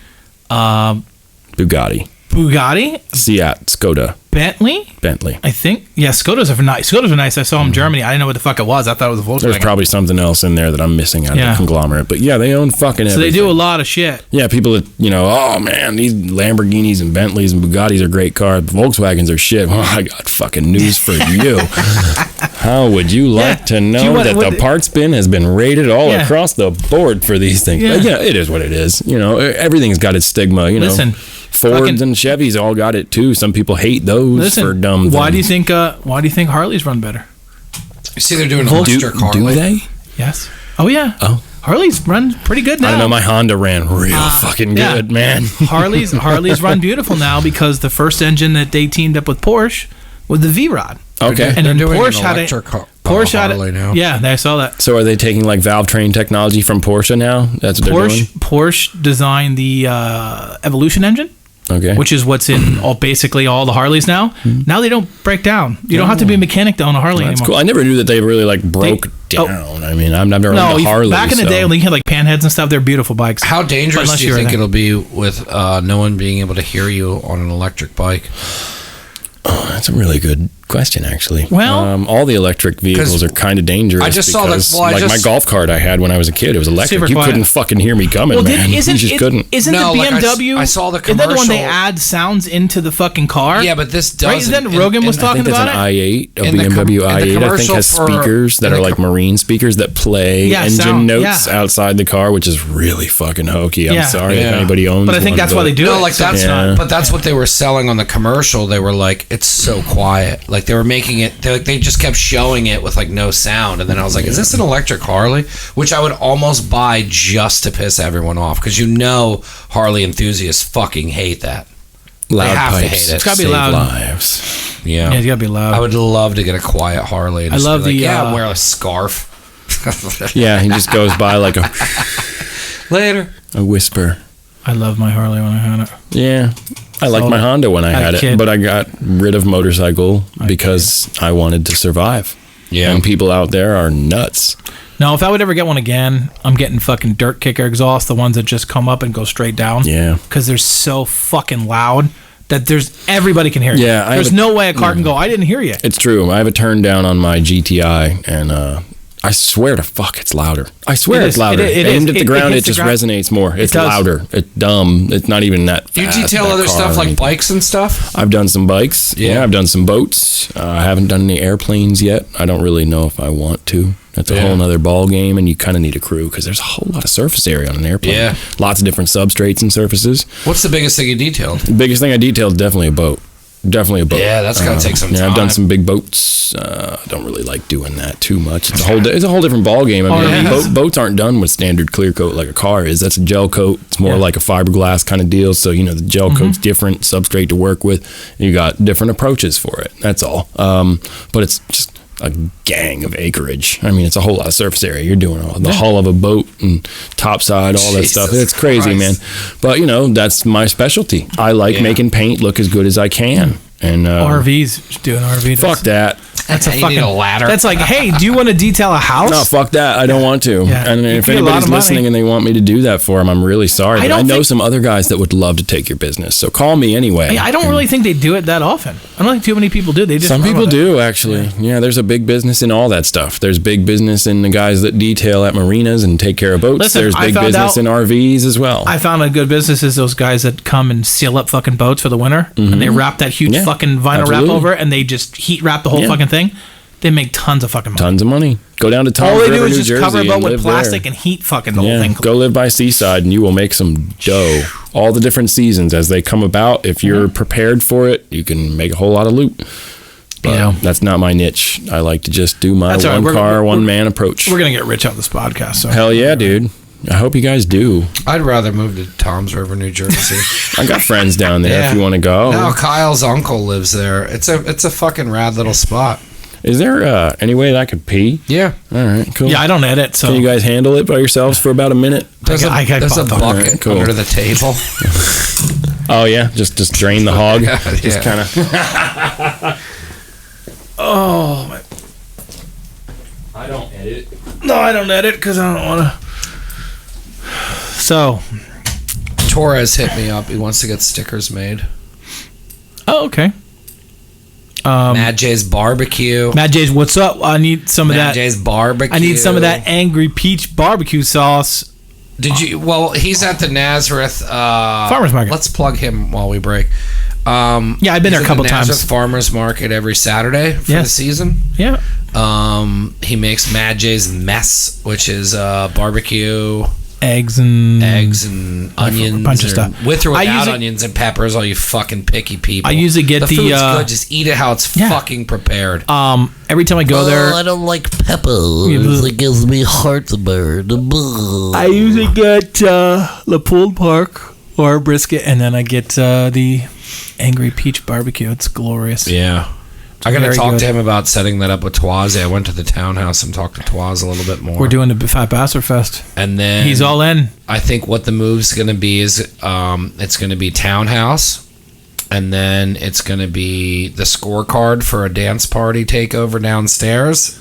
I'm not involved in that. And then we're going to do the Fox. I'm not doing that. And then there was somewhere else I wanted to take over as well. I don't know. Maybe we'll do something at Separatist or one of those places. I don't know. He's all in. He keeps texting me saying Fat Bastard Fest. He's all in. Yeah. So we're doing it. October. We're doing it. Definitely doing it before October. Nope. Oktoberfest. Or we're doing Fat Bastard Fest in October. These fancy heads. Mad J's is gonna fucking. Really sorry about that, guys. No, you're fine. It's that blackberry schnoz beer that he gave me. It's really the only schnozberry tastes like schnoz. Yes, it's one of the downfalls of drinking on a podcast is that you just have to piss. Drinking anything though, water, Monster, schnozberry beer from. Oh, I miss Monster. Not to be named brewery because they're not sponsoring or something. No, yeah, Birthright. It's good beer. I will give you that. I've never been to your establishment, but I've now had a red Solo cup full of your shit. They got good pizza. Yeah, they get good beer, and they have really good Reuben. They do. It's really fucking good. Gotta love a good Reuben. Yeah. Oh yeah. So where were we? What were we saying? Stuff. When we last dropped off with where you were at was you opening up Brick and Mortar. Brick and Mortar, yeah, March. That happened. It took me 3+ years to get How there. long did it take you to find out where you wanted to do it, what you wanted your rent to be, because at that point you probably had it all figured out. Well, basically it was anything I could do, any spot that I could get myself into. How many did you look at before you knew that was the spot? I looked at probably 10 spots over time where it was like, that's not going to work. Where all did you look location-wise? I tried to keep it in Easton, but because I kind of lived there and I've been there my whole life, but that didn't work out because there ain't shit for space in Easton as far as what I need. Looked in Bethlehem, looked in Allentown, looked all around. There's a bunch of places, none were really fit. This one, my buddy Andrew, he owns Mr. Ed's Auto Care right next door to me. Most people would think it's a conflict having another detail shop right next door to me, but they do a whole different kind of ball game than I do. They're doing cars. They have a crew, so they can do them more quickly. They get them in and out, and really their bread and butter seems to be the undercoating business. Those guys are great at that. So Mr. Ed's, they do great for if you got a pickup truck or anything like that. Get it undercoated. Undercoating is 100% fucking needed. A lot of people realize, a lot of people. It's a mess up here. When I had my last Jeep, I literally sprayed the whole fucking undercoating with that black hard shit because if you think about it, what goes first on around here? It's your fucking mufflers get eaten away by the salt. You can see that in a month after buying your car if you do it in the winter. It's not even like the mufflers wear out. It's just they get eaten away from all the shit. And I said, I covered that. I covered the fucking catalytic converter. I sprayed everything. Yeah. And that shit never fucking, it lasts forever. Yeah, so fucking worth it. They do it next door to me, and that's a big part of their business. And I love those guys, man. They're always really, really great for me. They even helped me move my desk in when I moved into the place. So shout out to those guys. They're fucking awesome. If you need something undercoated, hit up Mr. Ed's for sure. But he told me about the space. He was like, "Hey, I think this would be perfect for you." It was actually a gymnastics tumbling gym, something called Back to Basics. And I'm looking at my space. I'm like, how the fuck could you have a tumbling gym in here? It's a big square with an office taking up a whole quarter of it. So how the hell could you have a tumbling gym? Somehow she made it work. That's cool. Great. Even crazier story is my spot was once home to another detailer. Back in, I believe it was 2014, this guy was murdered on the spot. Yeah. What for? He had a BMW for sale on Craigslist. Oh. This guy was sentenced to 30 to 60 years. Some guy from Reading, Tyrell something or other. But yeah, fucking guy had the car listed on Craigslist. Dude, I guess they knew each other or something. I don't know how the story played out, but came by to see the car, argued about the condition of it or something. And the dude who came to look at it just shot homeboy. Oh my god! Just fucking killed him. Welcome to Allentown, people. I mean, it's not Allentown. The guy came from Reading, and I think there was a little bit of dirty business behind the whole dealing and whatever. You can't trust people. I don't do bail in Reading anymore because that's what happens in Reading. Yeah. And I don't really stay in Allentown unless I physically have to be there for work.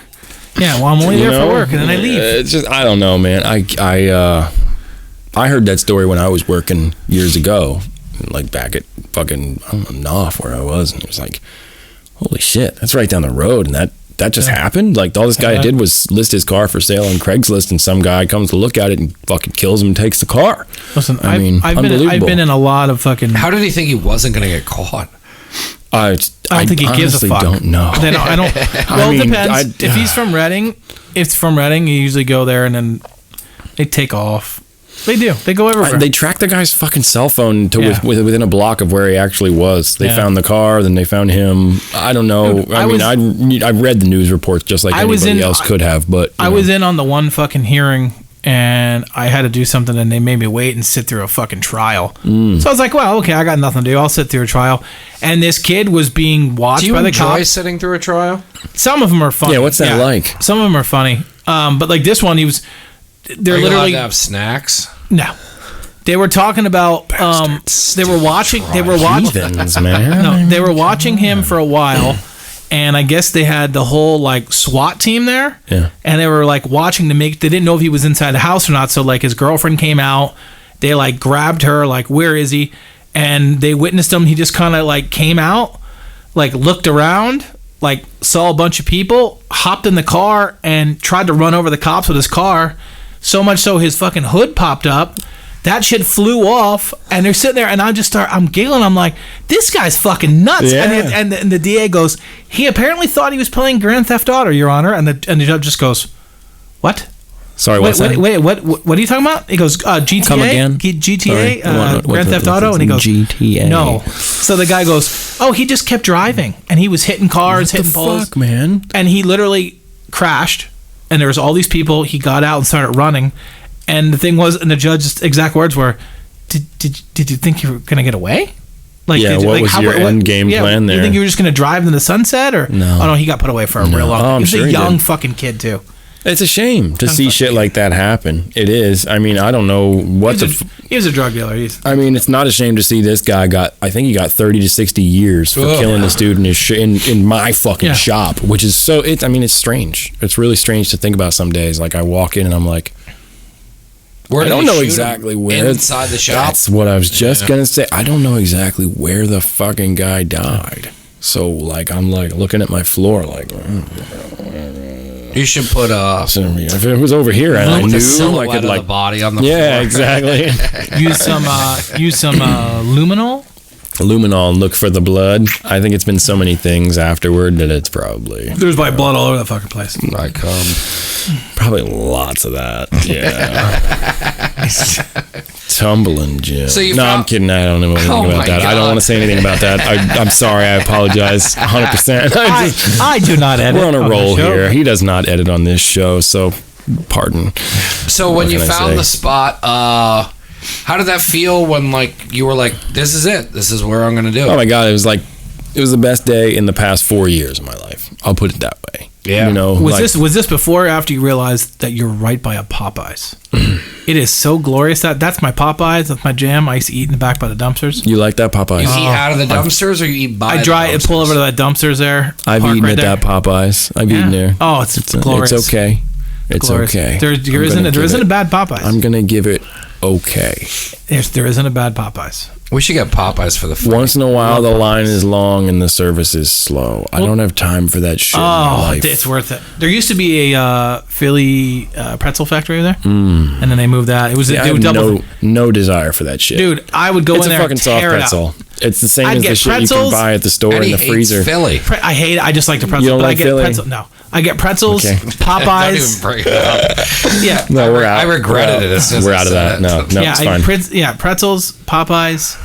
Those mashed potatoes with a little piece of sausage in it. Oh, it was a good day. You know, I haven't really gone very deep on that. You got to go super deep. Super deep. But there's a Casa de Pollo around the corner that I'm actually trying to hit up and see what it's all about. If you're listening to this, Casa de Pollo, come on over and knock on my door with some kind of sampler platter. I'll fucking tear that up and tell you how I feel about it. Yeah, we go to Did you have to do a lot of construction to the place? No, that's what's great. It was like turnkey, man. I had to hang up lights. I need more lights. That whole area it's all car stuff. Yeah, it's pretty Sam's Auto Show, man. That guy is awesome. He's my landlord. That was the coolest thing. Like my buddy Andrew, he gave me the phone number. I gave a call, and it was like, yeah, well, when do you want to come see it?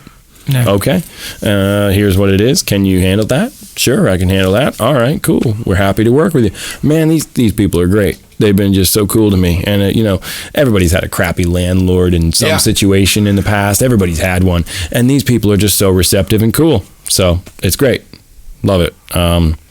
It didn't take much at all. I had a buddy of mine come in, help me hang up some lights, and I get more and more. How many lights do you got in there? Oh, fucking shit ton, man. Yeah. I got a shit ton. I got some UFOs hanging from the ceiling. Yeah, I see that in your pictures. Yeah, they're super bright. Got UFOs hanging up there. I got wall lighting all the way around the perimeter of the shop, so there's light shining in on all the cars. Yeah. And, I'm still just a one car at a time, but I've got my area where I typically do all my polishing and all that stuff. What address are you at? I'm at 630 North Nelson. Yeah, see, they used to be at 626, those people I know. 626, that's where Mr. Eds is now. Yeah. Yep.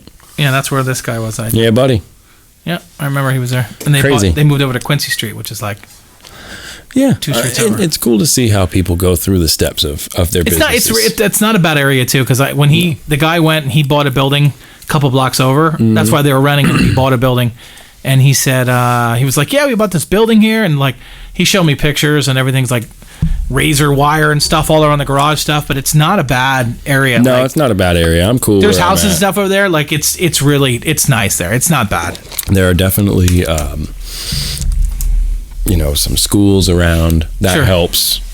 School zones are definitely good for keeping some of the crap out of there. Yeah. I mean, so I haven't seen any trouble on the block. I like it. How long you been in there? Since March? Since March. Yeah, and I'm looking forward to. And you're fully up and running now? I'm fully up and running. I've been up and running since March. Yeah. All so not having any construction. It's just man, it was great. I just moved in, hung up all my lights so I could see shit. And then you just started moving your business into there instead of what you were doing at home. Started directing people to come there, and it was like a Field of Dreams thing. It's awesome, man. Like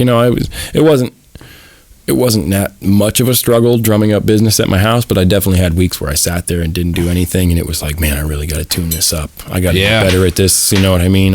Whatever it was just like I got to advertise more or whatever I've got to do to get more people going. But I realized I'm at my house. I can't grow, man. Yeah, I just can't grow there. I couldn't even fit. How's the growth been since you've been inside? It's been stupendous. It really has. Like honestly, like in the past 3 months, I've had more appointments get booked out. It's unreal.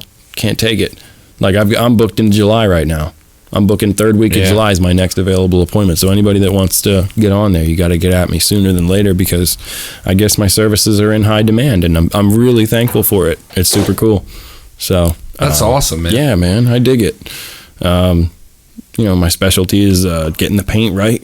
I've been doing that a long time, man. Been throwing buffers around for the past 15 years, man. Just now that you're a business, can you get access to what you could have access to at Mercedes? Like, because you're like commercial products. Yeah, you can get commercial products, or I can definitely expand my offerings as far as like what I'm applying to vehicles. Like we didn't have time or interest in doing ceramic coatings at Mercedes. I'm sure that there's ceramic coating. Ceramic coating, the best fucking thing in the world. Awesome. Thank you, Jesse. Yes. Thank you. It is cool. For a layman, just think of wax times 100. It's just so great. You don't need to reapply for a long much time. It's just long like turtle time. wax. And you can God damn it, Mike. I'm sorry.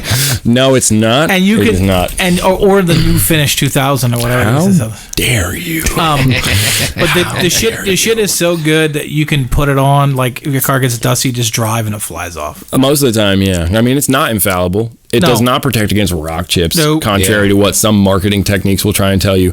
If you go and try and sit a bottle on your hood and then let it slide down the hood, it'll probably slide down the hood and it'll also leave a nice long fucking scratch for you too. That's the nature of anything. But it lasts a lot longer. But it does, man. And it's awesome. It turns your car into like non-stick cookware, bro. Yeah. It's awesome. Like I can show you. I mean, all you have to do is look at my Instagram page or my Facebook page. I've got those things if you want to know what they are. Yeah, what are they? Plug them. For Instagram, I am at Rips Auto Detail, RIPS Auto Detail. Where did that nickname come from? That nickname came from an accident I had on a BMX bike. My nickname is Rip Nuts. That was given to me by the Caddy crew, the Catasauqua crew of Caddy Woods and Posh and all those guys. I believe his name, Kyle Abraham. Abe. Big, tall, skinny Abe. Gave me that name in an AOL chat room. I had so much fun in those chat rooms. Yeah, I was at Penn State. To leave. Shout out Chris B at Penn State, man. That guy's the man. Yeah, he really is. He's the guy who's going to be doing my sign for my business, actually. Awesome. He's awesome. I love Chris. He is a stand-up dude from fucking day negative something, man. That guy is fucking just cool. I gotta hit him up now that we're back up and running. Oh yeah, just reach out to him. He's a great guy to talk to. We can kill hours, me and that guy. It's awesome. We had him on before about opening the park, but I want to dig his brain on the pinball world. Oh yeah, he's really deep into that too. That rabbit hole is far for him. But yeah, I ripped. I was riding his spine ramp back when he was behind Lehigh Dairy. This was 2001. Yeah. Oh my God, I know where that is. You know where that is? Yeah, on 7th Street there. Yeah. So there was a dog. There's a dog park there now or something. Is there that was a what's dog there now? There was for a while. There was a dog. Like one of those doggy daycares that you just drop your dog off and have. I know where it is. Yeah, well, that's where his old location was. We were there, and I was riding his spine ramp, and I injured. Yeah, I was riding my BMX bike, and I came up and I clipped my front wheel on the top of the spine ramp upon re-entry, if you will, and when the front wheel hit the top of the coping and stopped and turned the bars towards my groin region. Yeah, my hangers. So hit me in the hangers. You hit me right square in the hangers, and it definitely took a slice out of the skin that the satchel, if you will. Yeah, I went to the hospital.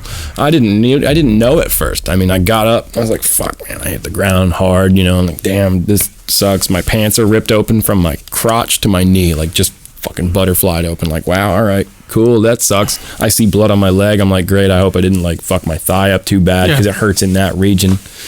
And I go to the bathroom at Chris's skate park, and I'm like, yeah, that ain't right. Looking at the trail, I'm like, yeah, this is the blood goes all the way up to. Fuck. No. I'm like having this like internal dialogue, like, oh my God, or monologue, whatever you would call it. It's just me, but I'm like, oh no, this can't be. And I just start to examine it, and the right one, I think it's the right, I guess, falls out of the laceration. So it's got a bit of a dangle outside the satchel. Does that hurt you like it hurts me, man? Does that hurt you the way it hurts me? Probably not. No. But I think one of your past guests, who's the fucking man, Ray from Lost Soul, I believe he had a similar groinal injury, but it was more urethra based. But dude, my ball still hurts. Bro, we've had some problems, man. Guys like me and him, but thankfully it was just a laceration. Up? Yeah, I cupped my shit up and I put it kind of back in there, and I just held it. I went to Chris's office at the time, and I was like, hey, man, I got a fucking problem. You know those emergency contacts I gave you? And he's like, yeah, what's wrong? You sack your marbles. I was like, you could fucking say that. And I just kind of peeked it at him. He's like, oh, huh? Here's 65 cents. Go get yourself a can of soda and put that on there nice and cold. And sure, that's sanitary. Whatever. Thanks, Chris, man. I appreciate you. You're the best.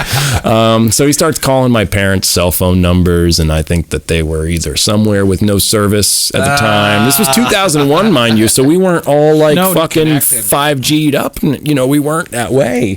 I think we had Nokia bricks, 3360s or 90s, snake phones. Love the snake game. Long story short, they didn't fucking answer. So we called my buddy Brendan's mom. Shout out Brendan and his mom. Two beautiful fucking people, man. She drove up in her Suburban with the seats folded down and blankets all over. She picked me up because ambulance rides are expensive. He can tell you that much. They're fucking crazy expensive. And I'm thinking about like budget. I'm like, oh my God, my parents are going to kill me. I just cost them $5,000 or more. Who knows, right? So she drives me over to St. Luke's. And I sit in the waiting room and I walk up to the receptionist and I'm like, this is what's wrong with me. And they're like, oh, Jesus, fuck. Okay, sit down. Almost an hour goes by. My parents have had time to show up. We've since gotten a hold of them. My balls still hurt. Yeah, bro, you're fine. Don't worry about it. It's all good. And then it took me back and a nice lady doctor gave me a local anesthetic with a needle to my twig and berries, my bits and jubblies, bits and pieces, all those things. And the local, she's like, this is, normally I say this, but it's gonna pinch and burn a lot. I'm like, yeah, I know. Yeah. So she did it, got numb, stitched me up. And I'm trying to like make conversation with her. I'm like, I'm a virgin.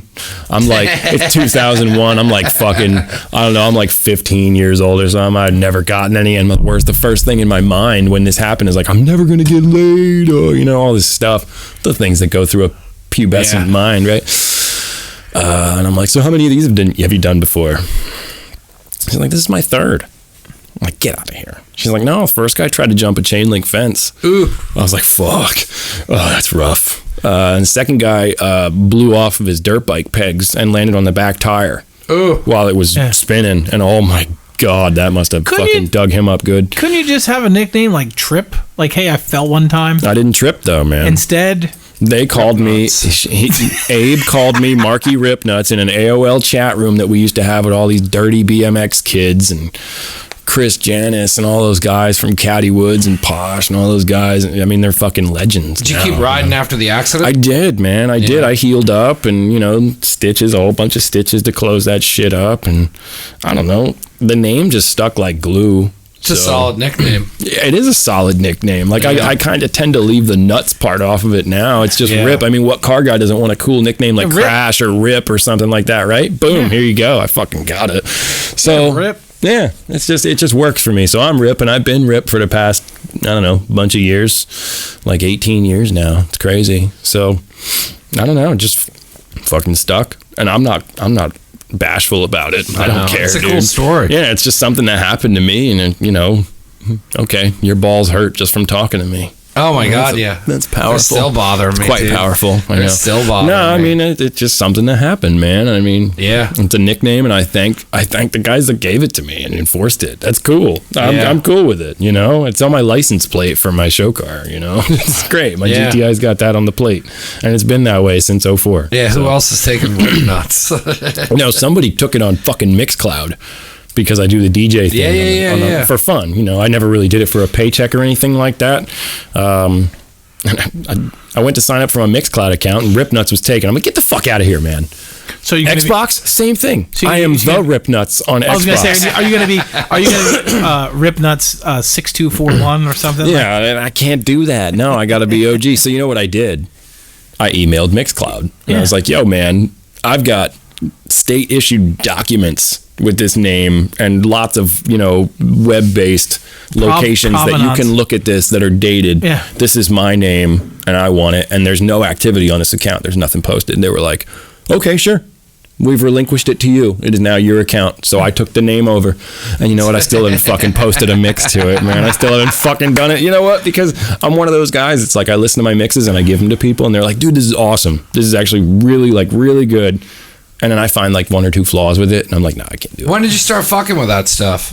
Probably like 2012. Yeah, probably like 2012. I got my first couple of machines and started. First, I didn't really know what I wanted to do. I wanted to make sounds, but at the same time, I wanted to be a DJ. I'd been going to raves and stuff like that, and it's fucking awesome to go see DJs move a room like that. It's do you have powerful. A good system set up in your garage?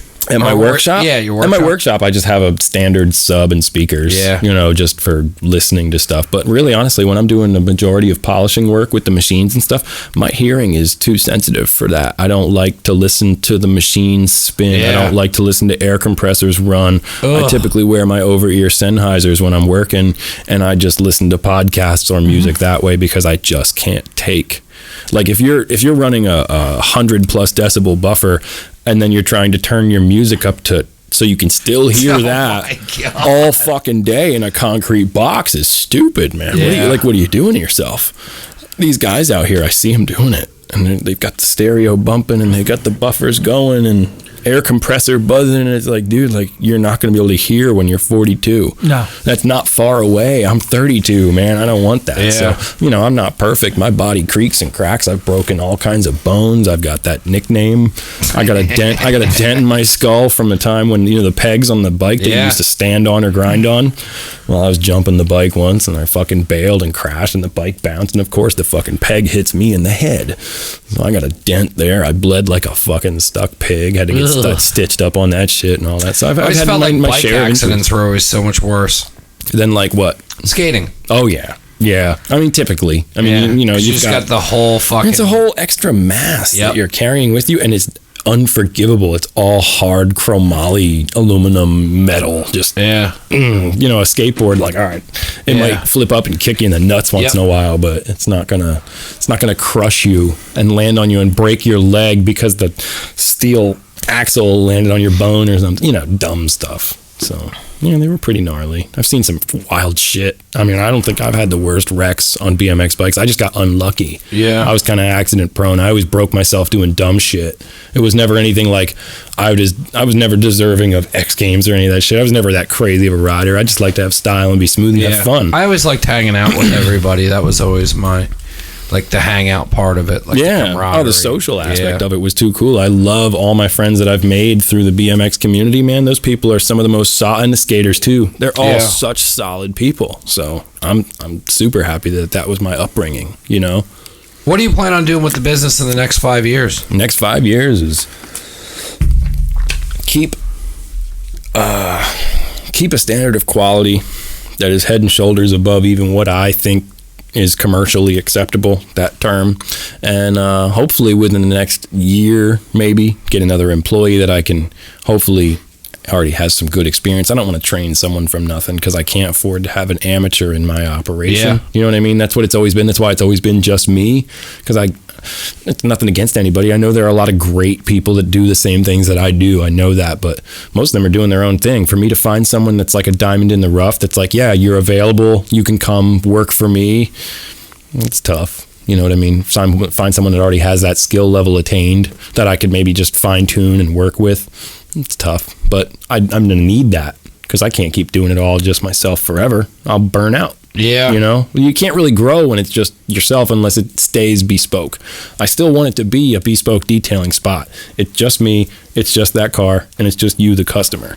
You tell me what you want, and I'll work my budget and your expectations, and we'll meet somewhere in the middle. Some people that have unlimited checkbooks, great. You tell me to go bonanza on the car, and I'll fucking do that for you. We'll take the wheels off, we'll polish the wheels, we'll do everything, man. All that stuff. People that don't have that much. What does a super high-end customer do when they tell you to go nuts with it?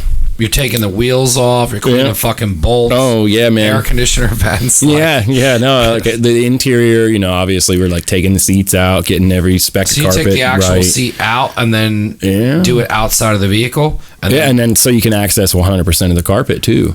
You take the seats out so that you're not missing any of the carpet where the rails are and where the seat's blocking it. You can move it forward and backward, but you're still going to have dead spots where you can't get to with compressed air or your cleaners.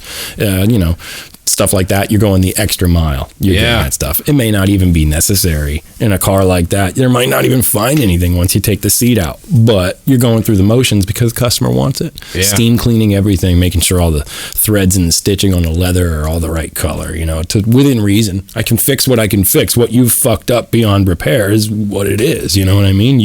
That's what's crazy about cars and contractors for houses alike. Everything is different.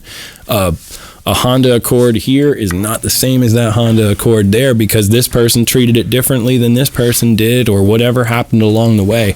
And it's kind of like a CSI, man. I be putting shit together, what people did. Like, how the fuck did you do this? You know what I mean? Like, I'll see like a bizarre pattern of scratches or something. It's like, what the hell was happening here? You know, but it's just what you do, you know? And then for someone who wants the full package, you know, really the majority of my specialty is the paint correction, all that stuff, making sure that I'm taking the paint down, you know, measuring it first with a gauge, making sure we see how much clear coat's actually there to work with, and using various machines, sandpapers, polishes, all that stuff to level scratches, swirls, imperfections, all that crazy stuff that drives your eye mad when you look at it in the sun.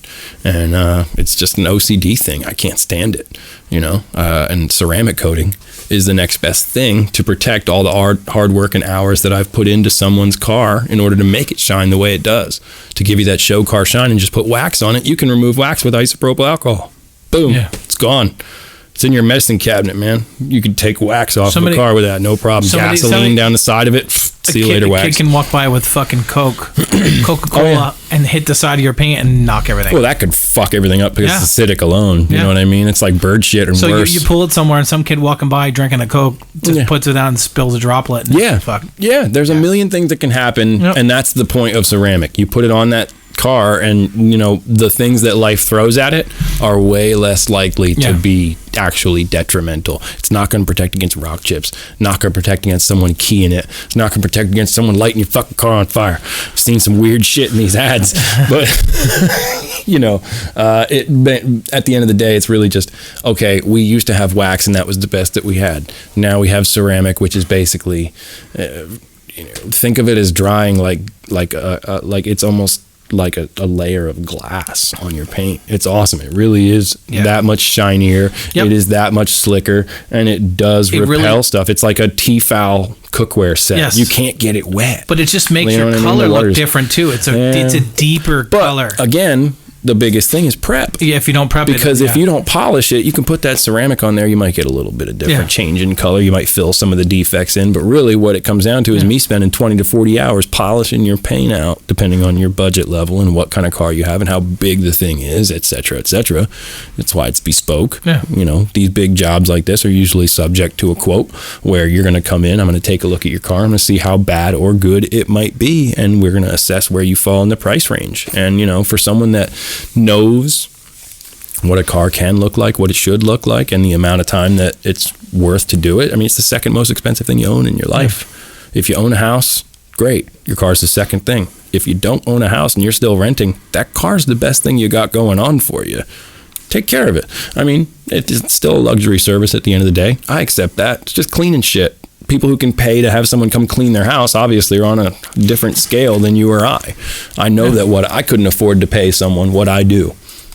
You know what I mean? I couldn't afford to go and seek out my own services at this moment in time, at least.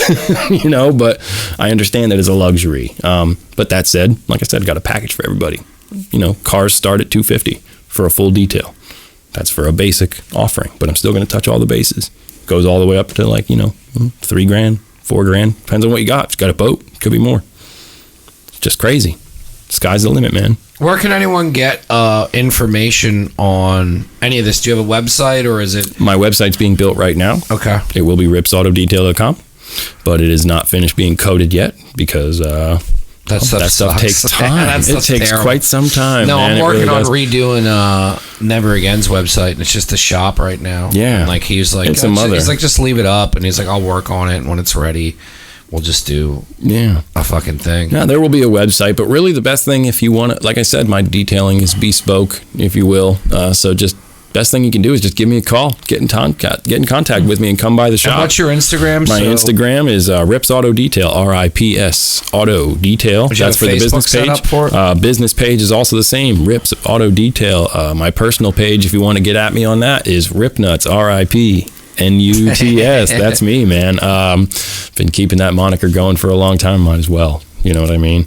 The day that you see me switch my Instagram to my real government name is the day that it's just over with, man. Somebody hacked me. It's over with. But yeah, if you guys want to get in touch with me, I'm more than happy to talk with anybody. I'm just kind of a car guy. And yeah, man, I want to have you back on. I want to bring Josh on with you. I think that'd be a really good man. show. Me and Josh can definitely volley back and forth. He's fun. And we'll get Kev, man. You know, Kev, maybe like Risky, Keith. Those guys are great, man. Love hanging out with those guys. They're always a barrel of fun. So, you know, I'm just happy that you let me be on here the first time. Yeah, man. I'm super cool with it. We talked about this for a while because I used to come down to the American when I was playing there. Yeah. I mean, I used to go down every Friday, and then I was just too busy. Yeah, I know. And then it was just like, dude, I can't get down there. And then I would always love running into you, and I always said I'd bring you on, but I always just knew there was more to you than just DJing. And that's just a fun thing, man. Yeah, but it's like I didn't know you. I was just introduced to you, and I was just like, oh, all right. And then I started talking to some people, and then like when I started following you on social media and saw what you're actually doing, and then I wanted to bring you on regardless of what you're doing now. But then when you opened your own brick and mortar up, I was like, hell yeah, what an awesome story. And like, what my main thing with these podcasts, and everybody always asks me like, oh, what it is, and like it's who you are. And like I love bringing people on and just peeling back the onion from like this thing that you learned to do as a child, essentially growing up, and then it just stuck with you. And then instead of looking at it in any of a negative fashion or something that like you took a skill you learned, and then now you're running your own business. And like that's my biggest thing out of these podcasts. With like what I hope anyone gets out of it is like there's so much that like people don't even realize they're talented at these things, and then if you would just take a risk, like you walking away from, like, you could still be at Knopf and you could have taken a pay cut, and there's definitely people, I could have been the fucking mechanical engineer designing 3D printed parts that you guys all love now and can put on your desktop. Seriously, I could be a fucking millionaire if I could have played those cards right. Who knows what cards they would have been dealt to me, but if I'd stayed on that path, I'm sure I probably would have been making money than I am right now. More money, you know, but it is what it is. I went the way I went. Yeah. And that's the cool part about the onion, man. There's all the layers that say, this is why we went this way here this year and the next year, and so on and so forth. That's what I like getting at, is those moments when you were like, hey, you know, like, this guy gave me this opportunity to be like, because there's definitely that situation where people are like, hey man, like, I'm going to lay you off, you're going to collect, and then you can start your own business. Now, whether or not that was completely 100% up to you. That guy definitely helped you out in that situation. Oh, yeah, he did. But there's definitely people who probably just did that, collected the paycheck, and then that was it. Yeah. So, you know, like, hats off to you for even having the balls to take a chance on trying to run your own business and then actually doing it to a point where you're at brick or mortar. Yeah. And that's not easy to do. That was the next step, you know. It was like, all right, I'm going to grow past this. First, it was like, all right, I'll take a trial period and see what I can drum up, and I never missed a bill. I mean, Jesse, I always paid my bills. I'm like, I can actually fucking do this. You know, for anyone who runs their own business, like, there's definitely doubts, and it's not fucking easy to do. No. So hats off to you, man. Thanks, man. But no, I appreciate you coming on. I definitely want to have you on with Josh and talk more on cars and stuff. Yeah.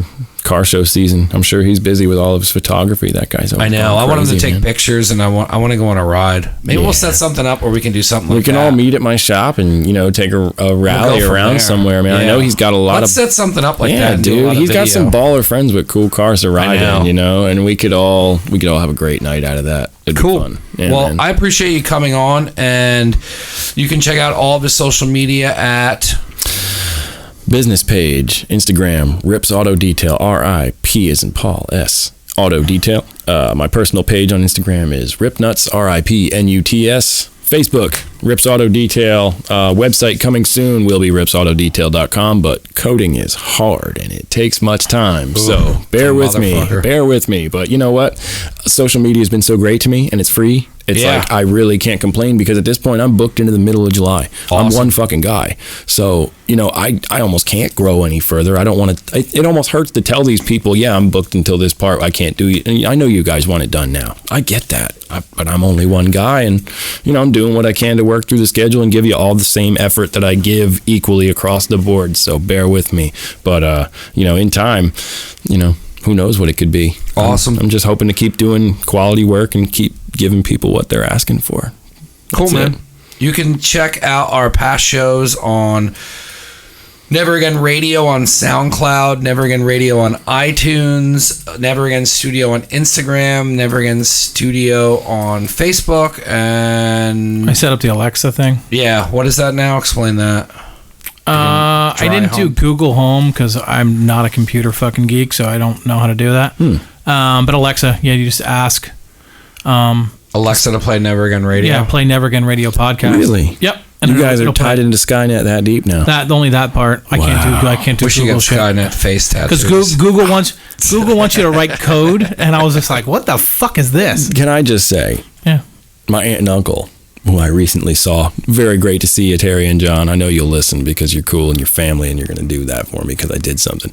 Man, I went to the CIA years ago to see their retirement ceremonies. Langley, indeed. Yes. They had solar-powered, GPS-guided Roombas cutting the fucking lawn. Oh, sure, in the mid-90s. Yeah. Okay, we just got those this year as civilians. I saw somebody trying to set there's one some of those cool up. shit coming down the pipeline, people. It's coming, and it's going to be awesome. But I was amazed back then. I was like, hey, what's that? They were like, this is what it is. We can't trust landscapers. I was like, that's fucking too cool. That's Skynet, amazing. Skynet can't dodge bullets, bro. Skynet, dude. Fuck that. They can't dodge my bullets.